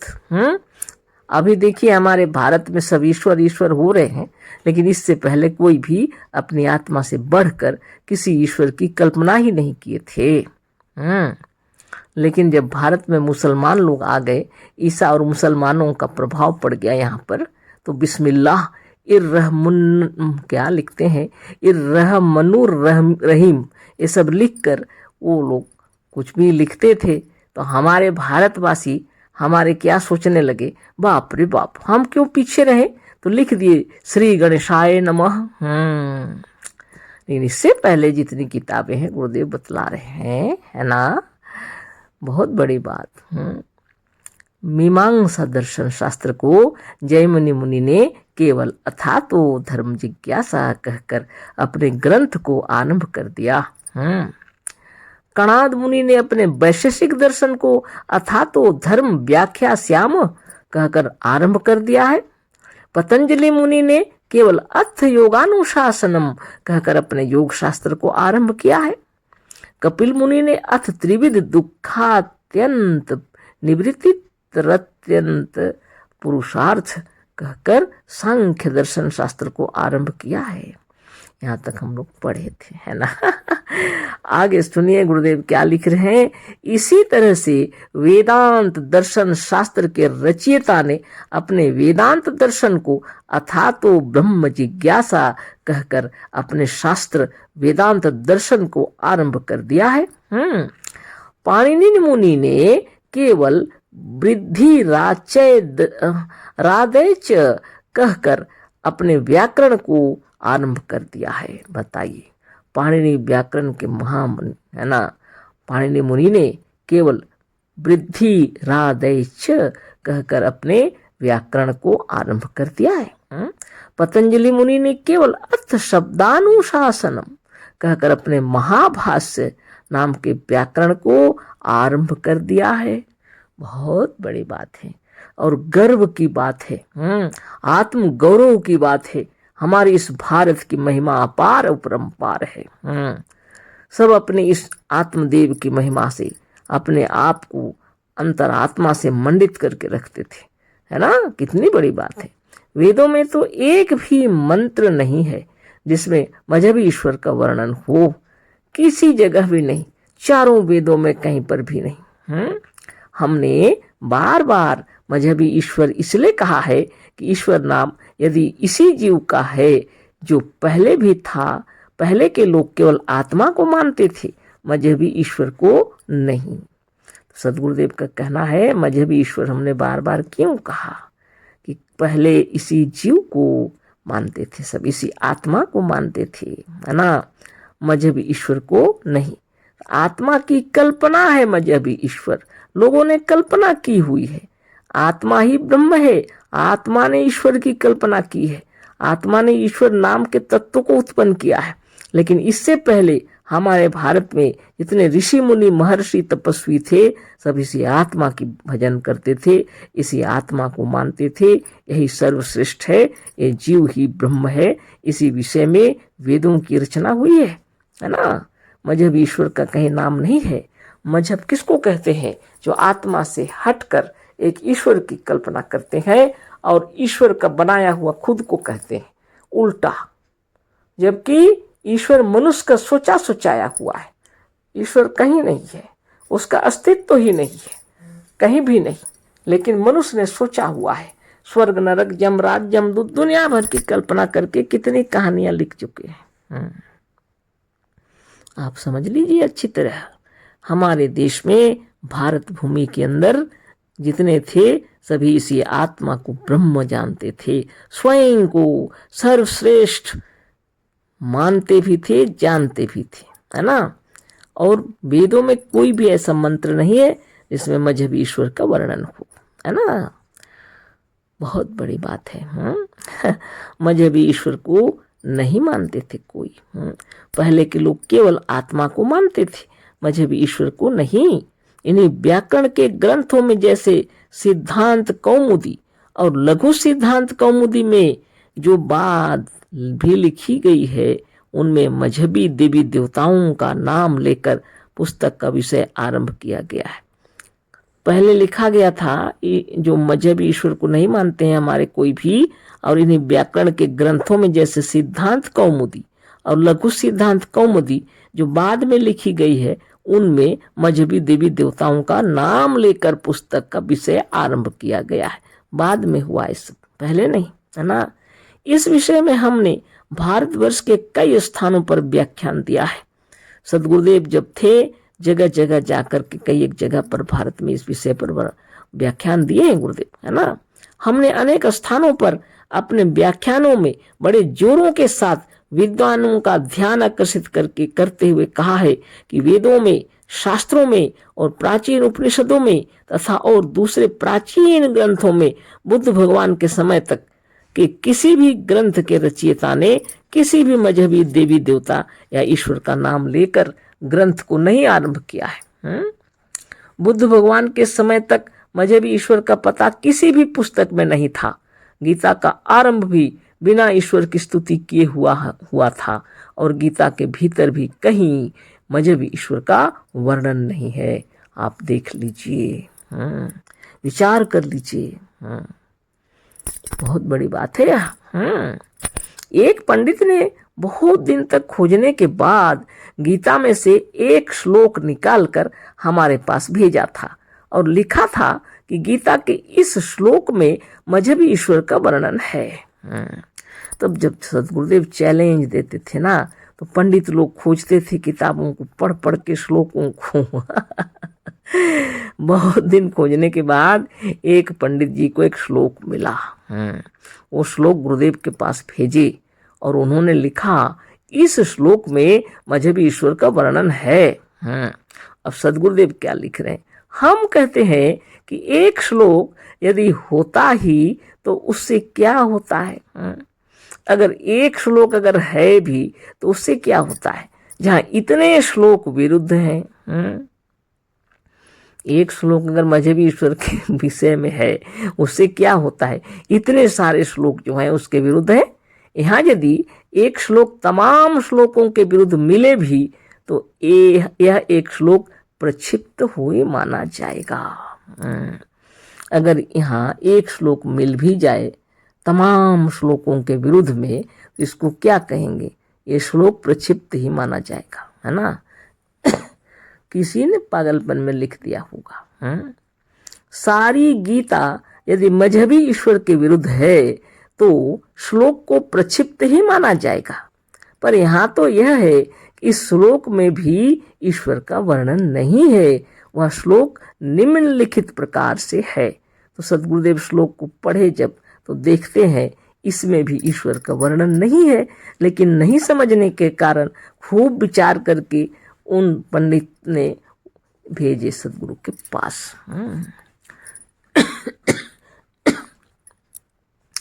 यह श्लोक है, उत्तमः पुरुषत्व अन्य परमात्मेत्युदाहृत यो लोकत्रयमाविश्य बिभर्त्यव्यय ईश्वर।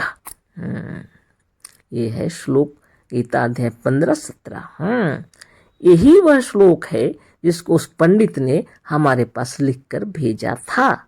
पर इस श्लोक में भी मजहबी ईश्वर का वर्णन नहीं है। इस श्लोक का पहले अन्वय कर डालिए, है ना। तो गुरुदेव बता रहे हैं इस श्लोक को पहले अन्वय कर डालिए। इस प्रकार से होगा, अन्वय किए हैं, यह अव्यय ईश्वर अविश्य लोकत्रयं बिभर्ति यह परमात्मा इति उदाहृत सह उत्तमः पुरुषः।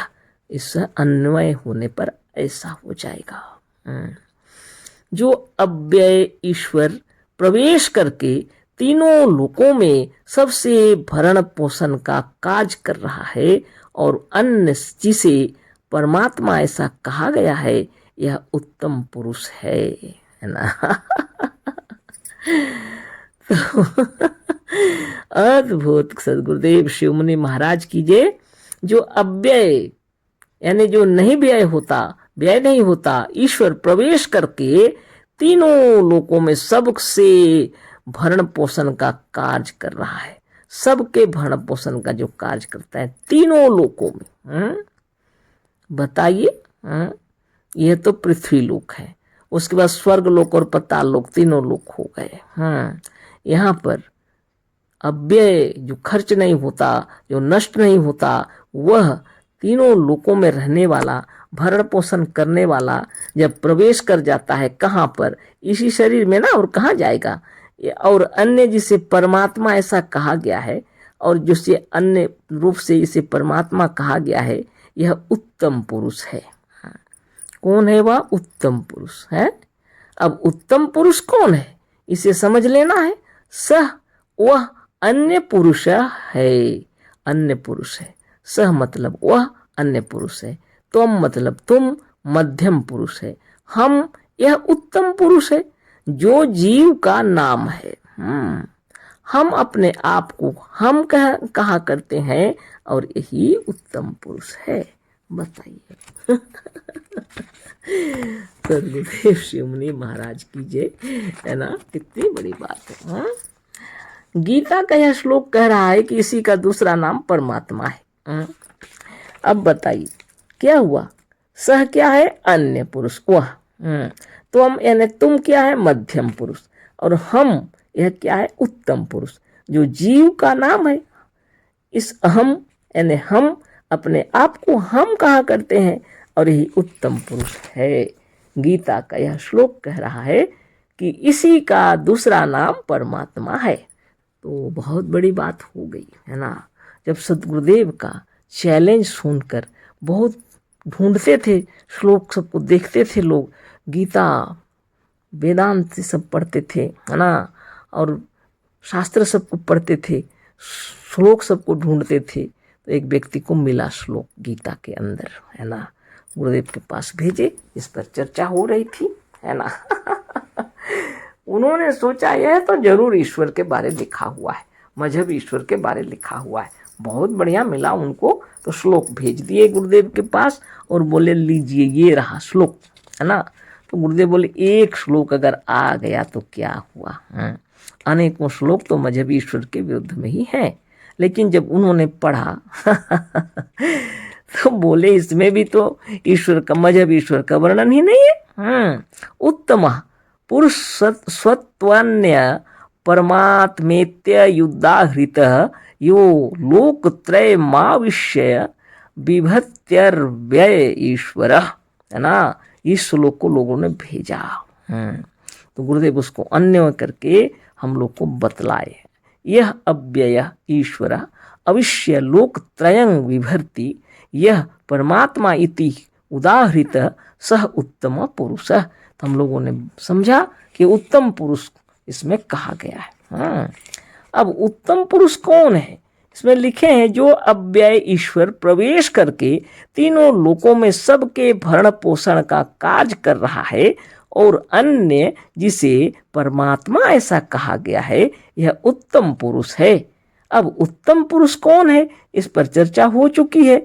सह मतलब वह अन्य पुरुष में आता है, तुम मतलब तुम वह मध्यम पुरुष में आता है, अहम मतलब हम यह उत्तम पुरुष में है।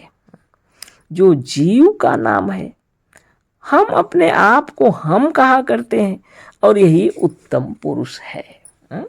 और गीता का यह श्लोक कह रहा है कि इसी का दूसरा नाम परमात्मा है। लीजिए इसी हम का दूसरा नाम परमात्मा है। यही पंच तत्वों से बने हुए इस शरीर रूपी ब्रह्मांड में प्रवेश करके इसका भरण पोषण करता है ना। आपका शरीर पंच तत्वों से बना है, मेरा शरीर भी पंच तत्वों से बना है। जितने जीव जितने दिखलाई पड़ रहे हैं शरीरधारी, सबका शरीर पंच तत्वों से बना है। और सबका यह भरण पोषण करता है। कैसे? उसमें समा करके, इस शरीर रूपी ब्रह्मांड में प्रवेश करके इसका भरण पोषण करता है। और जब इसमें से निकल जाता है तो शरीर सड़ गल कर नष्ट हो जाता है। ईश्वर जो मजहबी लोगों के कथा अनुसार सर्वव्यापक होने से सब जगह है, यदि इस मजहबी ईश्वर का कारण भरण पोषण हो तो तीनों लोकों के भीतर जितने मृत शरीर हैं उनका भरण पोषण कब्रिस्तान में भी होता। पर ऐसा नहीं देखा जाता। मजहबी ईश्वर के रहने पर भी मृतक शरीर सड़ गल कर नष्ट हो जाता है। तीनों लोक आत्मा की समष्टि की कल्पना है, इसी की कल्पना से संसार है। संसार इसी आत्मा की समष्टि का माया या कल्पना है। यह संसार यदि ईश्वर का बनाया होता तो इसमें इतनी झूठाई, पाप, अत्याचार, अन्याय, हत्या और भ्रष्टाचार की अधिकता नहीं होती। क्योंकि मजहबी लोग कहते हैं कि ईश्वर निष्पाप, निर्विकार और सर्वज्ञ है। तो यदि यह सत्य है, जो उसकी रचना पाप, विकार, असत्य, अत्याचार, हत्या, झूठाई, जालसाजी, अन्याय और भ्रष्टाचार से पूर्ण क्यों है? मजहबी ईश्वर तो मजहबी लोगों के कथनानुसार ही सर्वव्यापक होने से वह सदा सर्वदा से सब स्थानों में पूर्ण है। अतः उसके लिए आविश्य शब्द नहीं कहा जा सकता। आविश्य शब्द उसके लिए नहीं कहा जा सकता कि वह इन लोकों में प्रवेश करके इनका भरण पोषण या भरण माने पालन पोषण या भरण पोषण करता है।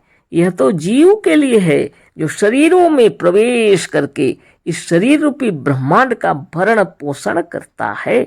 उसमें से निकल जाने पर शरीर सड़ गल कर नष्ट हो जाता है। अतः गीता भर में कहीं मजहबी ईश्वर की बात नहीं है। उसमें तो साफ कहा है कि ईश्वर या परमात्मा वही है जो शरीर के भीतर सबके हृदय में है और अपने को हम कहकर प्रकट कर रहा है और बतला रहा है। गीता के अनुसार यही हम, यही जीव, यही आत्मा ईश्वर है। दूसरे किसी ईश्वर का पता गीता में नहीं है। देखिए, बाप रे, आविश्य मतलब होता है प्रवेश करने वाला। अब जो ईश्वर सब जगह हमेशा से सदा सर्वदा से है, वो कहाँ प्रवेश करेगा?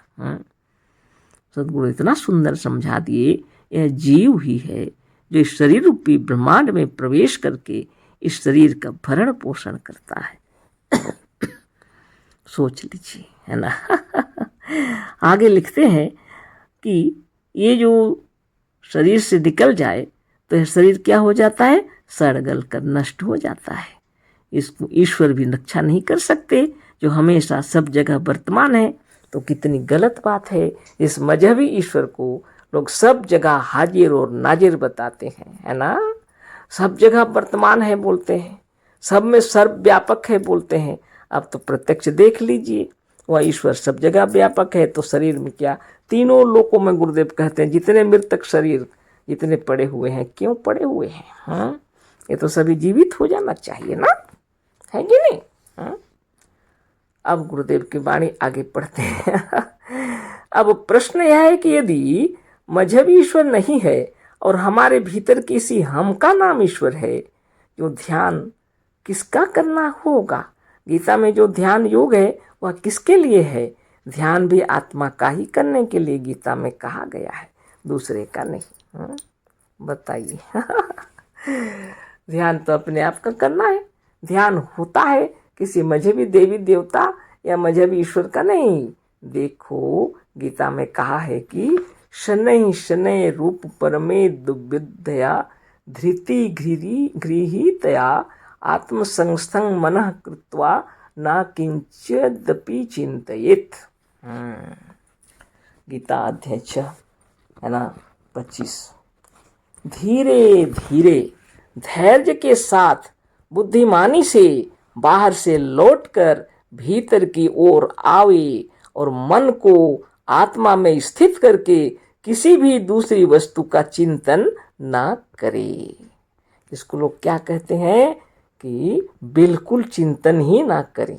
हमारे मुनि लोग भी बड़ी जोर लगा के बोलते हैं, जब तुम ध्यान करोगे तो बिल्कुल चिंतन ही मत करो, मन में कोई चिंतन ही ना हो, ऐसा कभी नहीं है।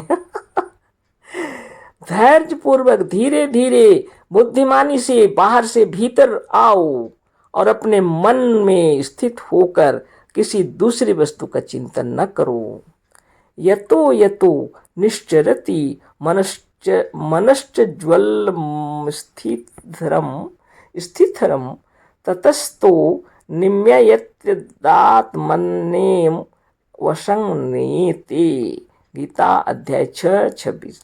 आप सोचते होंगे आपको पढ़ने नहीं आता तो क्यों पढ़ रहे हैं ना। हम इसलिए पढ़ रहे हैं ताकि आप अच्छा से पढ़ें, है ना। एक दो अक्षर देख लीजिए, हाँ यही वाला श्लोक है, समझ में आ जाएगा, है ना। आप अच्छा से पढ़ लीजिए और अच्छा से उसको देखिए। यहाँ यही लिखा है, यह स्थिर न रहने वाला चंचल मन बाहर की ओर जहां जहां जाए वहां वहां से रोक कर लौटा कर भीतर अपनी आत्मा में अपने आप में वश में करके रखें। हर समय थोड़ी करना है। जब काम कर रहे हैं अच्छा से, दूसरा काम में व्यस्त है तो कीजिए। लेकिन जब ध्यान में बैठ रहे हैं, जहां जहां यह मन जा रहा है, मन तो बहुत चंचल है, उसको वहां से ले आइए, अपने भीतर अपनी आत्मा में अपने वश में करके रखिए, है ना। युञ्जनेवं सदात्मानं योगी विगत कल्पमस्सः सुखेन ब्रह्म संस्पर्श मत्यंत सुखम सनुते, है ना, सुखम श्नुते। बाहर की बुरी वृत्तियों से रहित योगी, गीता अध्याय 6:28, है ना। बाहर की बुरी वृत्तियों से रहित योगी इस प्रकार से बार बार सदा आत्मा का ध्यान करता हुआ सुख पूर्वक ब्रह्म का साक्षात्कार करके अत्यंत आनंद को प्राप्त होता है, समाधिस्थ हो जाने पर, है ना। वृद्धो धातु से ब्रह्म शब्द बना है। ब्रह्म का अर्थ है बड़ा, सबसे महान, यही आत्मा ही है। आत्मा को ही ब्रह्म कहा है, मजहबी ईश्वर को नहीं। उपनिषदों में साफ कहा है कि अहम ब्रह्मास्मि, यही अहम ही ब्रह्म है। तत्त्वमसि, वही तुम हो। और देखो मांडुक्य उपनिषद के आरंभ में भी यही कहा है, योग में आत्मा का ही वर्णन किया हुआ है। तो ऐसा लिखा हुआ है कि एक भी छूटता नहीं, अयम आत्मा ब्रह्म, है ना। यही आत्मा ब्रह्म है। ब्रह्म का अर्थ मजहबी ईश्वर नहीं है, ऐसा कहीं नहीं कहा है। उपनिषद का दृष्टांत इसलिए दिया है कि गीताकार ने उपनिषदों का ही दोहन करके गीता की रचना की है। गीता में बार बार आत्मा का ही ध्यान करने को कहा है ना। तो निरंतर ध्यान कीजिए, आप कौन है? पर ब्रह्म परमात्मा है। तो मांडूक्य उपनिषद में कहा है अयम आत्मा ब्रह्म। तो यही आत्मा ब्रह्म है। ब्रह्म का अर्थ मजहबी ईश्वर नहीं है ना। तो ब्रह्म का अर्थ मजहबी ईश्वर नहीं है, यही आत्मा ही ब्रह्म है, ऐसा कहीं नहीं कहा है। किसी भी जगह गीता में या किसी उपनिषद में किसी पर भी ब्रह्म का मतलब मजहबी ईश्वर नहीं है, यही आत्मा ही है। उपनिषद का दृष्टांत इसलिए दिया है कि गीताकार ने उपनिषदों की का ही दोहन करके गीता की रचना की है। सदगुरुदेव बतला रहे हैं कि उपनिषद का दृष्टांत हम इसलिए दिए हैं कि गीताकार जो हैं उन्होंने उपनिषदों का सार तत्व गीता की रचना की है ना। गीता में बार बार आत्मा का ही ध्यान करने को कहा है। गीता में बार बार आत्मा का ही ध्यान करने को कहा है ना। अयम आत्मा ब्रह्म, यानी यही आत्मा ही ब्रह्म है। बहुत बड़ी बात। और गीता में बार बार आत्मा का ही ध्यान करने को कहा है। देखो, यस्त्वात्मरतिरेव स्यादात्म तृप्तश्च मानवः आत्मन्येव च संतुष्टस्तस्य कार्यं न विद्यते। गीता अध्याय 3:17 श्लोक। जिस मनुष्य का आत्मा में ही अर्थात अपने आप में ही रति है, अपने आप से ही प्रेम है और आत्मा को ही जानकर उसका ध्यान करके वह तृप्त है और आत्मा में ही संतुष्ट है, उसके लिए दूसरा कोई बड़ा कार्य नहीं रह जाता। सबसे बड़ा लक्ष्य है अपने आप को जानना। सबसे बड़ा लक्ष्य है ना कि आप हैं कौन।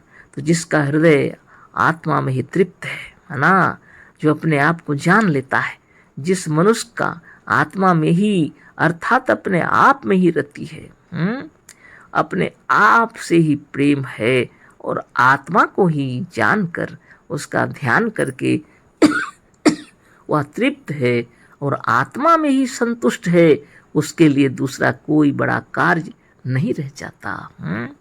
देखिए, अभी अभी हम लोगों ने पढ़ा, यस्त्वात्मरतिरेव स्यादात्म तृप्तश्च मानवः अन्य आत्मन्येव च संतुष्टस्य कार्यं न विद्यते। गीताध्याय 3:17 श्लोक। यही मनुष्य है ना, यदि अपनी आत्मा में संतुष्ट है, तृप्त है, उसके लिए और दूसरा कोई काम नहीं रह जाता। आगे देखते हैं। प्रजहाति यदा कामान सर्वान् पार्थ मनुगतान् आत्मन्येवात्मना तुष्टः स्थित प्रज्ञस्तदोच्यते। ये 2 और 55 अध्याय न गीता अध्याय 2 और 55 श्लोक। हे अर्जुन, जिस समय मन की सब कामनाओं या वृत्तियों को योगी निकाल बाहर कर देता है, उस समय वह अपनी आत्मा में ही संतुष्ट हो रहा है। अतः ऐसे योगी को ही स्थित प्रज्ञ कहा जाता है। स्थित प्रज्ञ कौन है? नित्य योगाभ्यास करते करते रना जब आत्मज्ञान हो जाता है, दृढ़ संकल्प हो जाता है, जब यही आत्मा ही ईश्वर है, अयम आत्मा ब्रह्म है ना, तब उस समय की बात हो रही है। प्रजहाति यदा कामान सर्वान् पार्थ मनोगतान् आत्मन्येवात्मना तुष्ट स्थित प्रज्ञस्तदोच्यते। हे अर्जुन, जिस समय मन की सब कामनाओं या वृत्तियों को योगी निकाल बाहर कर देता है, आत्मज्ञान होने के बाद और क्या जो बाकी रहता है, सब जितनी कामनाएं पूर्ण हो जाती हैं, है ना। मन संतुष्ट हो जाता है ना। तो फिर वह व्यक्ति सर्वश्रेष्ठ हो जाता है वास्तव में, है ना। उस समय वह अपने आत्मा से ही, आत्मा में ही संतुष्ट हो रहा है। अब किसे पुकारेगा? क्या देवी देवता ईश्वर भगवान को क्यों पुकारते हैं लोग?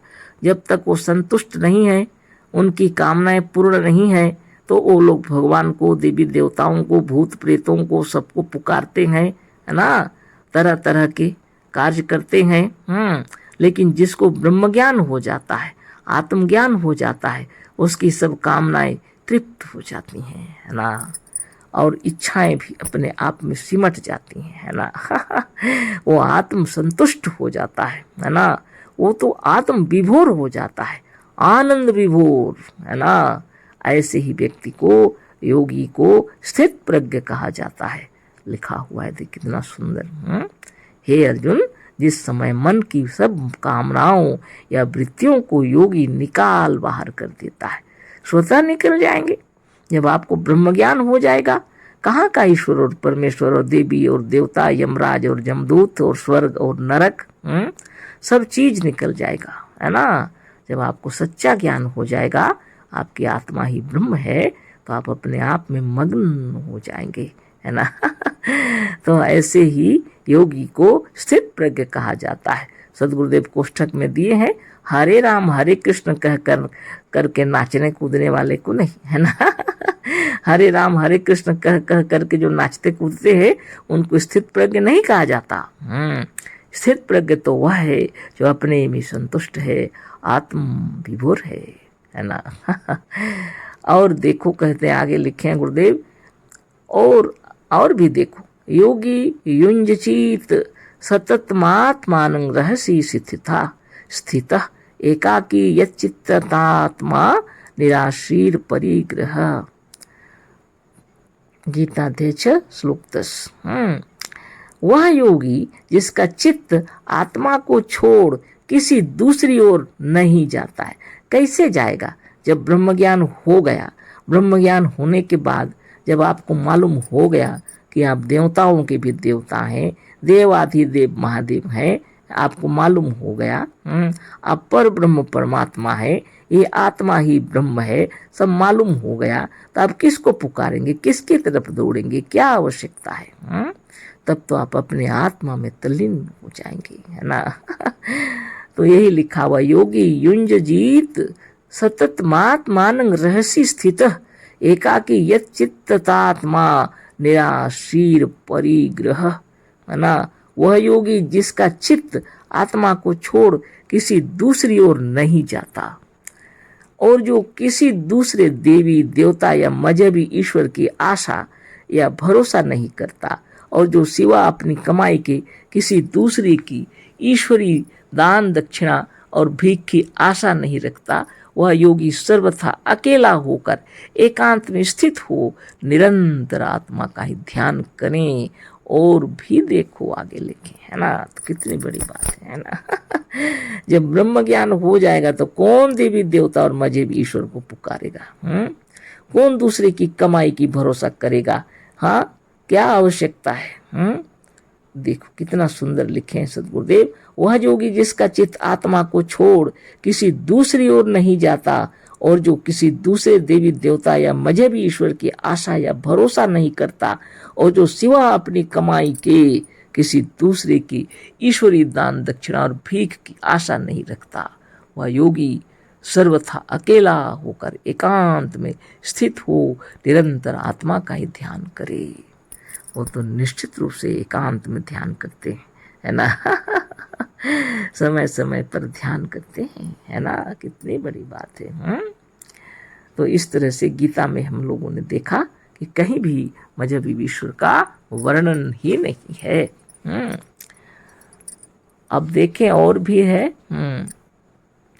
युंजन्नेवं सदात्मातं योगी नियत मानस शांतिं निर्वाण परमाम मत संस्थाम धी गच्छति। इस प्रकार ये भी 6 और 15 लिखा है, अध्याय 6 श्लोक 15। इस प्रकार आत्मा का निरंतर ध्यान करता हुआ एकाग्र मन को अपने वश में रखने वाला योगी आत्मा में स्थित रूप पराकाष्ठा शांति को प्राप्त होता है ना।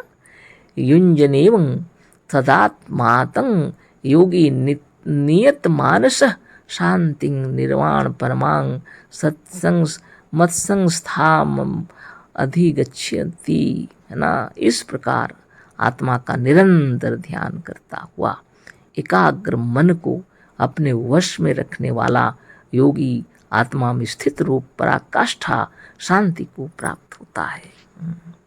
सोच लीजिए, है ना। कितनी बड़ी बात है, बहुत बड़ी बात है।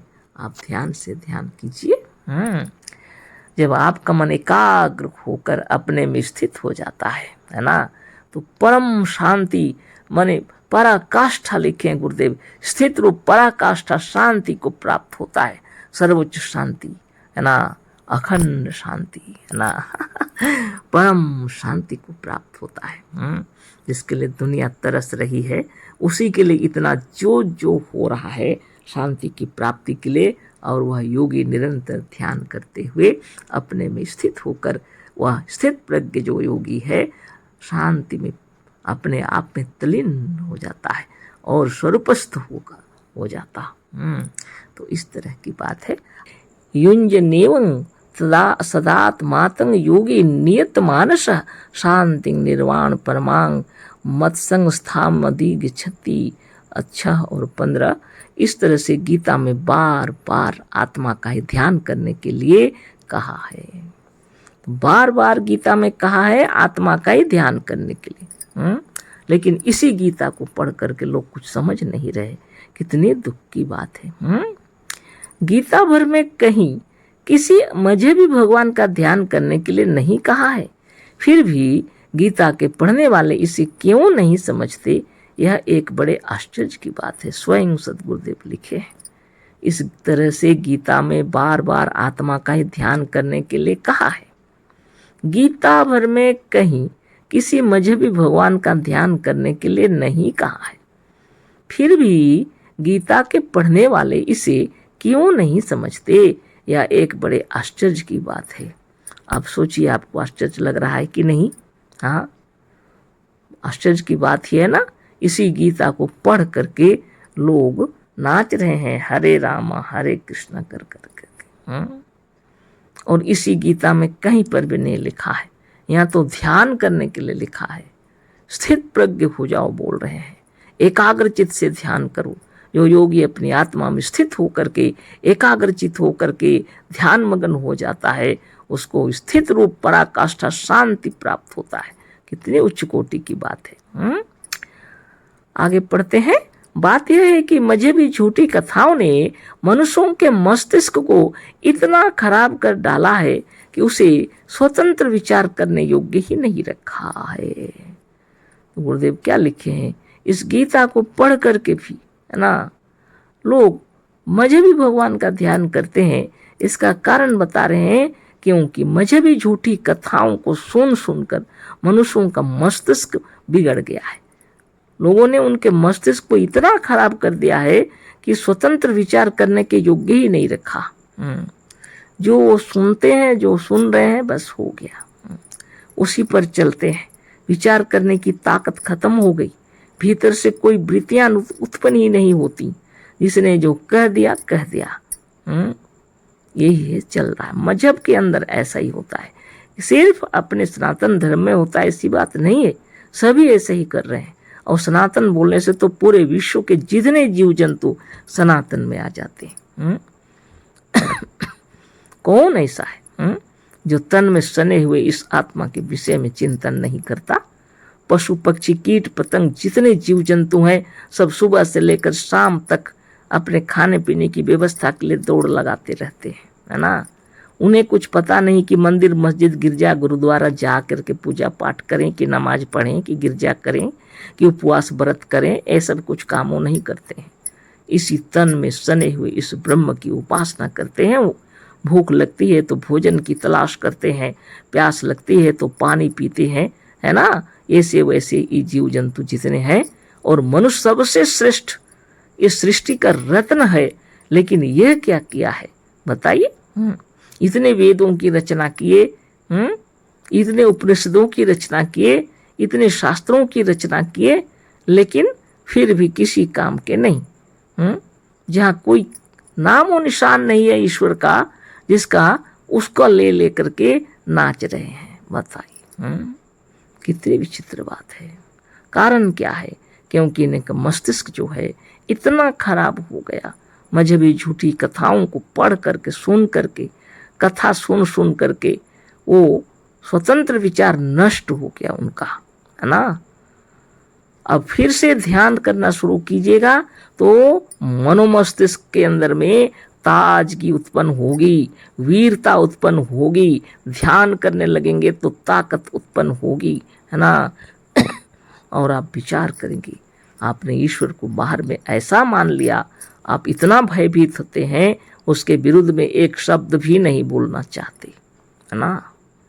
वो सारी बातें मस्तिष्क को इतनी बिगाड़ के रखी हैं, 24 घंटे भयभीत रहते हैं, 24 घंटे भयभीत रहते हैं। सोते होंगे तब जाके शायद सो रहे होंगे, नहीं तो जागते ही यही धंधा। कितनी बड़ी बात है। आगे पढ़ते हैं हम लोग। कितनी सुंदर बात है, फिर से पढ़ देते हैं। बात यह है कि मजहबी झूठी कथाओं ने मनुष्यों के मस्तिष्क को इतना खराब कर डाला है कि उसे स्वतंत्र विचार करने योग्य ही नहीं रखा है। नहीं तो जिस गीता में मजहबी ईश्वर का गंध तक नहीं है, उसी गीता को लेकर मजहबी ईश्वर का प्रचार करना संसार को कितना बड़ा धोखा देना है। इसी से ज्ञान द्वारा ही मुक्ति की प्राप्ति कही गई है ना। ज्ञान द्वारा ही मुक्ति की प्राप्ति कही गई है। केवल ज्ञान द्वारा किसी बंधन से मुक्ति उसी अवस्था में हो सकती है यदि वह बंधन केवल अज्ञान जनित और भ्रम मात्र हो। जैसे रस्सी में सर्प का भ्रम हुआ तो उस सर्प को नष्ट करने के लिए उसे मारना नहीं पड़ेगा, वह तो उसी समय तुरंत नष्ट हो जाएगा। ज्यों ही प्रकाश लेकर देखने से यह ज्ञान हुआ कि यह सर्प नहीं रस्सी है ना। ईश्वर, देवता, स्वर्ग, नरक, यमराज और यमदूत सब मजहबी लोगों के कथन अनुसार ईश्वर के रचे हुए हैं, ईश्वर के बनाए हुए हैं। ईश्वर कोई वस्तु नहीं है, वह तो हमारी आत्मा का नाम है। जब मजहबी ईश्वर का ही अस्तित्व नहीं है, जब मजहबी ईश्वर ही काल्पनिक है, तो यमराज, यमदूत, स्वर्ग, नरक और मजहब कल्पित पुण्य पाप कहाँ रहा। जब मजहबी ईश्वर ही झूठ है तो उसके आधार मानने वाले और उसी के आधार पर स्थापित होने वाले सारे मजहब और मजहबी बातें नितांत झूठ हुए। निश्चित बात है, सब झूठ ही है। जब मजहबी झूठ है तो उसके द्वारा जो पाप पुण्य, धर्माधर्म, स्वर्ग नरक, यमराज यमदूत और दंड विधान का बंधन भी कहाँ रहा। यह सब खरे और श्रृंगाल के श्रृंग की तरह अभाव मात्र सिद्ध हुए। जब सारे बंधन झूठ और अभाव मात्र हैं तो आत्मा को नित्य युक्त सिद्ध, नित्य मुक्त सिद्ध हुआ। तो आत्मा तो नित्य मुक्त सिद्ध हुआ। कभी बंधन में वह था ही नहीं, बंधन में स्वयं बंधा, स्वयं से ईश्वर को बनाया, कल्पना करके यमराज यमदूत को बनाया, स्वर्ग नरक की कल्पना की, पाप पुण्य की कल्पना की, धर्म अधर्म दुनिया भर के दंड विधान बनाए। सारे बंधन तो उसी ने बनाए हैं, लेकिन वास्तव में सिद्ध कर दिए सदगुरुदेव कि यह सब चीज जितने हैं सब अभाव मात्र है, कुछ है नहीं। आत्मा ने उस सब को निर्माण किया अज्ञान में। इन सब को ज्ञान द्वारा आप दूर क्या करेंगे, दूर हो जाएगा ज्ञान होते ही।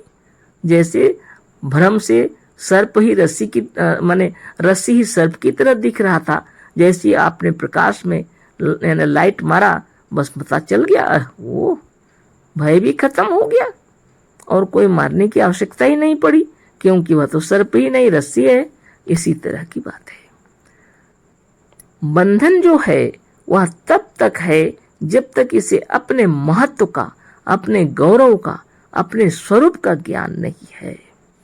आपको तब तक बंधन है जब तक आप अपने महत्व को नहीं समझ रहे हैं, आप अपने गौरव को नहीं समझ रहे हैं, आप अपने स्वरूप का आपको ज्ञान नहीं है, बंधन तब तक है जब तक यह झूठे ईश्वर को मानकर यह अपने को दीनहीन दास और गुलाम मानता है। जिस दिन इसे यह मालूम हो गया कि हम भक्त नहीं भगवान हैं, दास नहीं स्वामी है, उसी समय सारे बंधन नष्ट हो जाएंगे।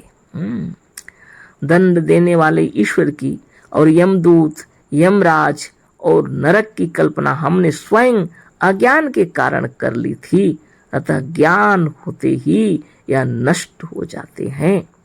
मजहबी पाप पुण्य, ईश्वर और स्वर्ग नरक सब कल्पना मात्र और भ्रम मात्र ना होते तो ज्ञान होते यह सब नष्ट ना हो जाते। जहां कहीं यह जीव फंसा है वहां इसका अपना ही अज्ञान कारण है। वह चाहे देवी देवता हो, मजहबी कृत्य हो, ईश्वर हो या सांसारिक विषय हो, ज्ञान होने पर यह सबसे मुक्त हो जाता है। मजहबी पाप पुण्य की कल्पना नितांत झूठी न होती तो गीता में निम्नलिखित श्लोक न कहे जाते। तो कि जितने जो कुछ भ्रम है इन सबको ज्ञान से दूर किया जा सकता है, सिर्फ, है ना। ज्ञान से स्वतः दूर हो जाते हैं, कुछ भी नहीं करना पड़ता। जैसे भ्रम से रस्सी सर्प की तरह दिख रहा था, अंधेरा था, है ना। प्रकाश पड़ते ही हमें दिख गया कि अरे यह तो सर्प नहीं है, रस्सी है, तो भय भी खत्म हो गया, ना लाठी चलाना पड़ा, कुछ भी नहीं, है ना। उसी तरह जितने भी हैं मजहबी पाप पुण्य, ईश्वर और स्वर्ग नरक सब कल्पना मात्र और भ्रम मात्र होते हैं, है ना। होते भ्रम मात्र न होते तो ज्ञान होते यह सब नष्ट ना हो जाते। जहाँ कहीं यह जीव फंसा है वहाँ इसका अपना ही अज्ञान कारण है।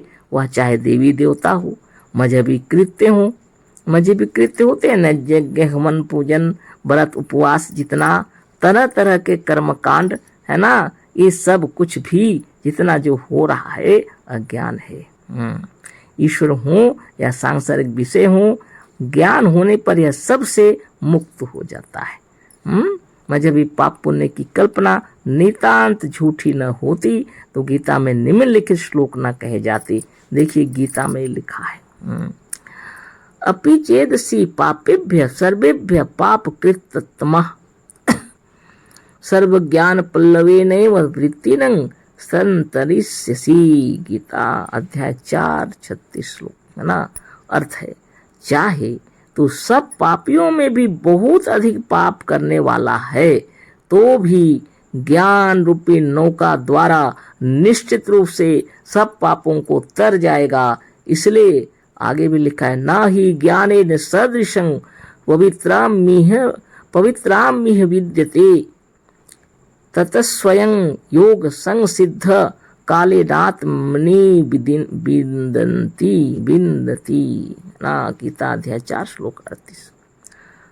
अब बहुत बड़ी बात है, इस संसार में ज्ञान के समान मनुष्य को पाप पूत और परम पवित्र करने वाला निश्चित रूप से दूसरा नहीं है। अतः पाप पूत होने के लिए या पवित्र होने के लिए तो व्यर्थ का भजन कीर्तन नाच कूद और तीर्थ यात्रा आदि करते हैं और दूसरों को ऐसा करने के लिए उपदेश देते हैं, वह गीता के अनुसार महा अज्ञानी और मूर्ख है। बहुत बड़ी बात। देखो, यह परम पवित्र ज्ञान काल पाकर अपने आप से ही स्वयं योग सिद्ध करने वाला अपनी आत्मा द्वारा अपनी आत्मा में अनुभव करके पा लेता है। अतः योग का अभ्यास करना अत्यंत आवश्यक है ना। तो हम लोगों ने जाना, अपि चेदसि पापेभ्य सर्वेभ्य पाप कृततमः सर्व ज्ञान पल्लवेनैव वृत्तिनं संतरिष्यसि। चाहे तो सब पापियों में भी बहुत अधिक पाप करने वाला है, सबसे बड़ा पापी है मतलब, हाँ, तो भी ज्ञान रूपी नौका द्वारा निश्चित रूप से सब पापों को तर जाएगा। लेकिन आप अगर पापों से तरना चाहते हैं तो ज्ञान धारण कीजिए। ज्ञान रूपी नौका ही आपको सब पापों से पार उतार देगा। और वह ज्ञान क्या है? आत्मज्ञान, है ना। इसीलिए सद्गुरुदेव शिवमुनि महाराज लिखे हैं, ज्ञान में ही शक्ति है और आत्मज्ञान ही सबसे बड़ा ज्ञान है। अंधविश्वास छोड़कर अपने भीतर का शब्द सुनो, तुम्हारा सच्चा पथ प्रदर्शक तुम्हारे भीतर वर्तमान है ना। गीता में भी यही बात हो रही है। चाहे तू जितना ही बड़ा पापी हो, पाप करने वालों में सबसे बड़ा पापी हो, तो भी ज्ञान रूपी नौका द्वारा निश्चित रूप से सब पापों को तर जाएगा। तो क्या करना चाहिए बोलिए? ना ही ज्ञानेन सदृशं पवित्रम यह विद्यते तत्स्वयं योग सिद्धा काले नात्मनि विन्दति। इस संसार में ज्ञान के समान मनुष्य को पाप पूत माने पवित्र, परम पवित्र करने वाला निश्चित रूप से दूसरा नहीं है। आप ज्ञान अर्जन कीजिए, योगाभ्यास कीजिए, अपनी आत्मा का ध्यान कीजिए और पवित्र से पवित्र हो जाइए। निरंजनोहम जगदीश्वरोहम। सद्गुरुदेव शिवमुनि महाराज की जय। इन पवित्र मंत्रों को कोटि कोटि नमन है। सद्गुरुदेव लिख कर चले गए। आप ध्यान मगन होते रहिए, इन्हीं को ध्यान करते रहिए, है ना। और क्या, आपको तो स्वतंत्र विचारक बनाए हैं। आप स्वयं विचार कीजिए और ध्यान मगन हो जाइए। संस्कृत में ही बोलेंगे ऐसी बात नहीं है कि हिंदी में ही बोलेंगे ऐसी बात नहीं है। आप अपनी भाषा में, आप अपने तरीके से बोलिए कि आप परम पवित्र हैं, है ना। सिर्फ ज्ञान ही मनुष्य को पाप पूत और परम पवित्र कर सकता है, दूसरा कोई नहीं, है ना। सद्गुरु के शब्दों में, इस संसार में ज्ञान के समान मनुष्य को पाप पूत और परम पवित्र करने वाला निश्चित रूप से दूसरा नहीं है। अतः पाप पूत होने के लिए या पवित्र होने के लिए तो व्यर्थ का भजन, कीर्तन, नाच कूद और तीर्थ यात्रा आदि करते हैं और दूसरों को ऐसा करने के लिए उपदेश देते हैं। वह गीता के अनुसार महाअज्ञानी और मूर्ख हैं। आप स्वयं देख लीजिए। देखो, यह परम पवित्र ज्ञान काल पाकर अपने आप से ही स्वयं योग सिद्ध करने वाला अपनी आत्मा द्वारा अपनी आत्मा में अनुभव करके पा लेता है। धीरे धीरे समय बदल रहा है। एक बार के लिए लोग सिर्फ वही सब करते थे। पूजा पाठ में, व्रत उपवास में कितने नियम कानून बनाए थे, है ना। इतने नियम कानून बनाए थे अंध ज्ञान में, है ना, अंधविश्वास में, है ना। ये जात पात बना के रख दिया था और वो वेद वेदांत नहीं पढ़ सकते हैं। अगर पढ़ेंगे तो वो क्या क्या लिखा हुआ था, आप सोचिए। बाप रे बाप, किसके कान में क्या डाल दो, किसके मुंह में गरम करके, है ना, डाल दो, मारो उनको, इस तरह से बोला जाता था। आज समय बदल गया। कितनी बड़ी बात लिखी हुई है। यह पवित्र आत्मदेव, है ना, एक समय आता है तो स्वयं ही अनुभव करने वाले हो जाते हैं, है ना। यह लिखा है गुरुदेव, देखो, यह परम पवित्र ज्ञान पाकर ज्ञान काल पाकर समय अनुसार, हाँ, आपसे ही स्वयं योग सिद्ध करने वाला अपनी आत्मा द्वारा अपनी आत्मा में अनुभव करके पा लेता है। धीरे धीरे अनुभव हो रहा है। आजकल के विद्वान हमारे बाल बच्चे इतने तेजस्वी हैं, सबके बच्चे। आप क्या सोच रहे हैं? आप केवल ज्ञानी हैं और आपके बच्चे नहीं। छड़ी दिखा दिखा के, मारपीट कर करके, है ना, वो लोग को आप इतना अच्छा से पढ़ा रहे हैं, सोचते हैं। लेकिन वो इतने तेजस्वी हैं कि आज समय को अपने हाथों में ले लिया उन्होंने, है ना। ये ईश्वर परमेश्वर ये सारी चीज़ों से ऊपर उठ गए बच्चे, है ना। कितनी बड़ी बात है, सोच लीजिए, है ना। ये है आत्मज्ञान। धीरे धीरे समय अनुसार बढ़ रहा है और जितना प्रकार का गड़बड़ हुआ है ना, स्वतः नष्ट हो जाएगा। और सभी परम ज्ञानी आत्मज्ञानी होंगे, है ना। और फिर माता पिता को, गुरुजनों को श्रद्धा करेंगे, क्योंकि हृदय आनंद में विभोर हो जाएगा, है ना। आत्मदृष्टि अंतरात्मा उनको बतला देगी, वाह, ये माँ बाप नहीं होते तो हम इस धरती में कैसे होते, ये गुरुजी नहीं होते तो यह ज्ञान हमें कैसे प्राप्त होता। जिन्होंने यह जपने सिखाया, निरंजनोहम जगदीश्वरोहम, जिन्होंने यह ज्ञान दिया तुम ब्रह्म हो, साक्षात ब्रह्म, है ना, परमात्मा हो। ऐसे गुरु को कोटि कोटि नमन, है ना। स्वतः हृदय में अपने आप श्रद्धा उत्पन्न होती है, भक्ति से ओतप्रोत हो जाएंगे आप, इसको कुछ बनाना नहीं पड़ता, है ना।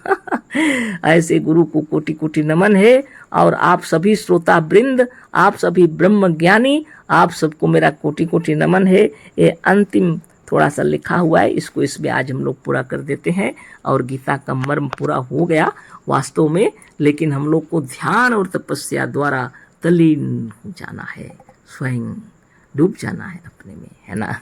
और जरा सा है और यह कंप्लीट हो जाएगा, है ना। वेदेषु यज्ञेषु तपस्सु चैव दानेषु यत् पुण्य फलं प्रदिष्टम यत्येषि तत्सर्वविदं मिदं विदित्वा योगी परम स्थानमुपैति चाद्यम। गीता अध्याय 8 और श्लोक 28। वेदों के पढ़ने से, विविध प्रकार के यज्ञों को करने से, अनेक प्रकार के तप और दान आदि कर्मों को करके उसके फल द्वारा जिस पद की प्राप्ति होती है, योगी उन सब पदों के बहुत ही ऊपर योग द्वारा पहुंच जाता है। देखिए, आप खूब ध्यान से पढ़ लीजिए। आप अगर बच्चों के माता पिता हैं तो बच्चों को योग साधन की शिक्षा दीक्षा दीजिए, उच्च कोटि का योग, है ना। यह अखिल भूमंडल सर्व शिरोमणि मुनि समाज के अंतर्गत जो योग सिखलाया जाता है, इसको सिखा दीजिए। सुबह शाम साधन करो और खूब पढ़ाई करो, है ना, जिससे आज जो दुनिया में जितने प्रकार के अज्ञान है सब दूर हो जाएंगे, है ना। स्वतः ही बालक स्वस्थ निरोग सुंदर युवा बलवान होकर के रहेगा और न वह कोई शराब पिएगा, न खैनी खाएगा, न तंबाकू खाएगा, न किसी के साथ युद्ध करेगा, न बुरी वृत्तियों में पड़ेगा, कुछ नहीं करेगा। और ये बच्चे यदि ठीक हो गए तो दुनिया शांत सुंदर हो जाए, है ना। एक जमाना था ऐसा, आज भी बन जाएगा। आज चाहे ज़्यादा टाइम हो जाए फिर भी इसको तो पूरा कर देते हैं हम लोग, है ना। तो कहते हैं वेदों के पढ़ने से, विविध प्रकार के यज्ञों को करने से, अनेक प्रकार के तप से और दान आदि कर्मों को करके उसके फल द्वारा जिस पद की प्राप्ति होती है, योगी उन सब पदों को सब पदों के बहुत ही ऊपर योग द्वारा पहुंच जाता है। जब यही सर्वोच्च पद है तो उसको अवश्य प्राप्त करना चाहिए। तपस्वी भयो अधिको योगी ज्ञान भी अपि मतो अधिका कर्मिभ्य चाधिको योगी तस्माद्योगी भावार्जुन। अध्याय 6 श्लोक 46। तपस्वियों से बड़ा योगी है। सोच लीजिए, जितने तपस्वी हैं उन सबसे बड़ा योगी है। तो आप अपने बच्चे को योगी बनाना चाहेंगे कि नहीं? आप सोचते हैं कि क्या माता जी क्या योगी बनाए, क्या घर द्वार छोड़ करके बाहर जंगल में घूमे? अरे घर गृहस्थ वाला ऋषि मुनि योगी होगा वह। उनके बाल बच्चे महान और यशस्वी और कीर्तिमान होंगे, जो संसार में सर्वश्रेष्ठ होंगे। ऐसे योगी बनाइए अपने बच्चों को, बालकों को, बालिकाओं को, सबको योगी और योगिनी बनाना है, ताकि यह भुवन शांत हो जाए, है ना। कितने सुंदर लिखे हैं, तपस्वियों से बड़ा योगी है, केवल वाचक ज्ञानियों से बड़ा योगी है, बड़े बड़े कर्म करने वालों से बड़ा योगी है। अतः हे अर्जुन, तू भी योगी हो जा, है ना। तपस्वी भयो अधिको योगी ज्ञानभ्यो अपि मतो अधिका कर्मेभ्यश्चाधिको योगी तस्माद् योगी भावार्जुन। तस्माद् योगी योग भावार्जुन। तपस्वियों से बड़ा योगी है, केवल वाचक खाली बात करने से नहीं होता, ज्ञानियों से बड़ा योगी है, बड़े बड़े कर्म करने वालों से बड़ा योगी है। अतः हे अर्जुन, तू भी योगी हो जा।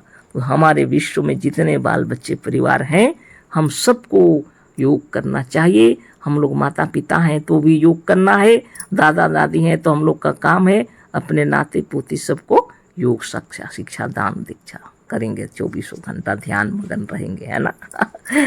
आगे पढ़ते हैं। पर आजकल संसार में चारों तरफ अयोगियों द्वारा जिस योग की शिक्षा दी जा रही है वह योग नहीं रोग है। भक्त और मजहबी लोग अपने अपने देवता और ईश्वर की सेवा पूजा और ध्यान को योग बताते हैं।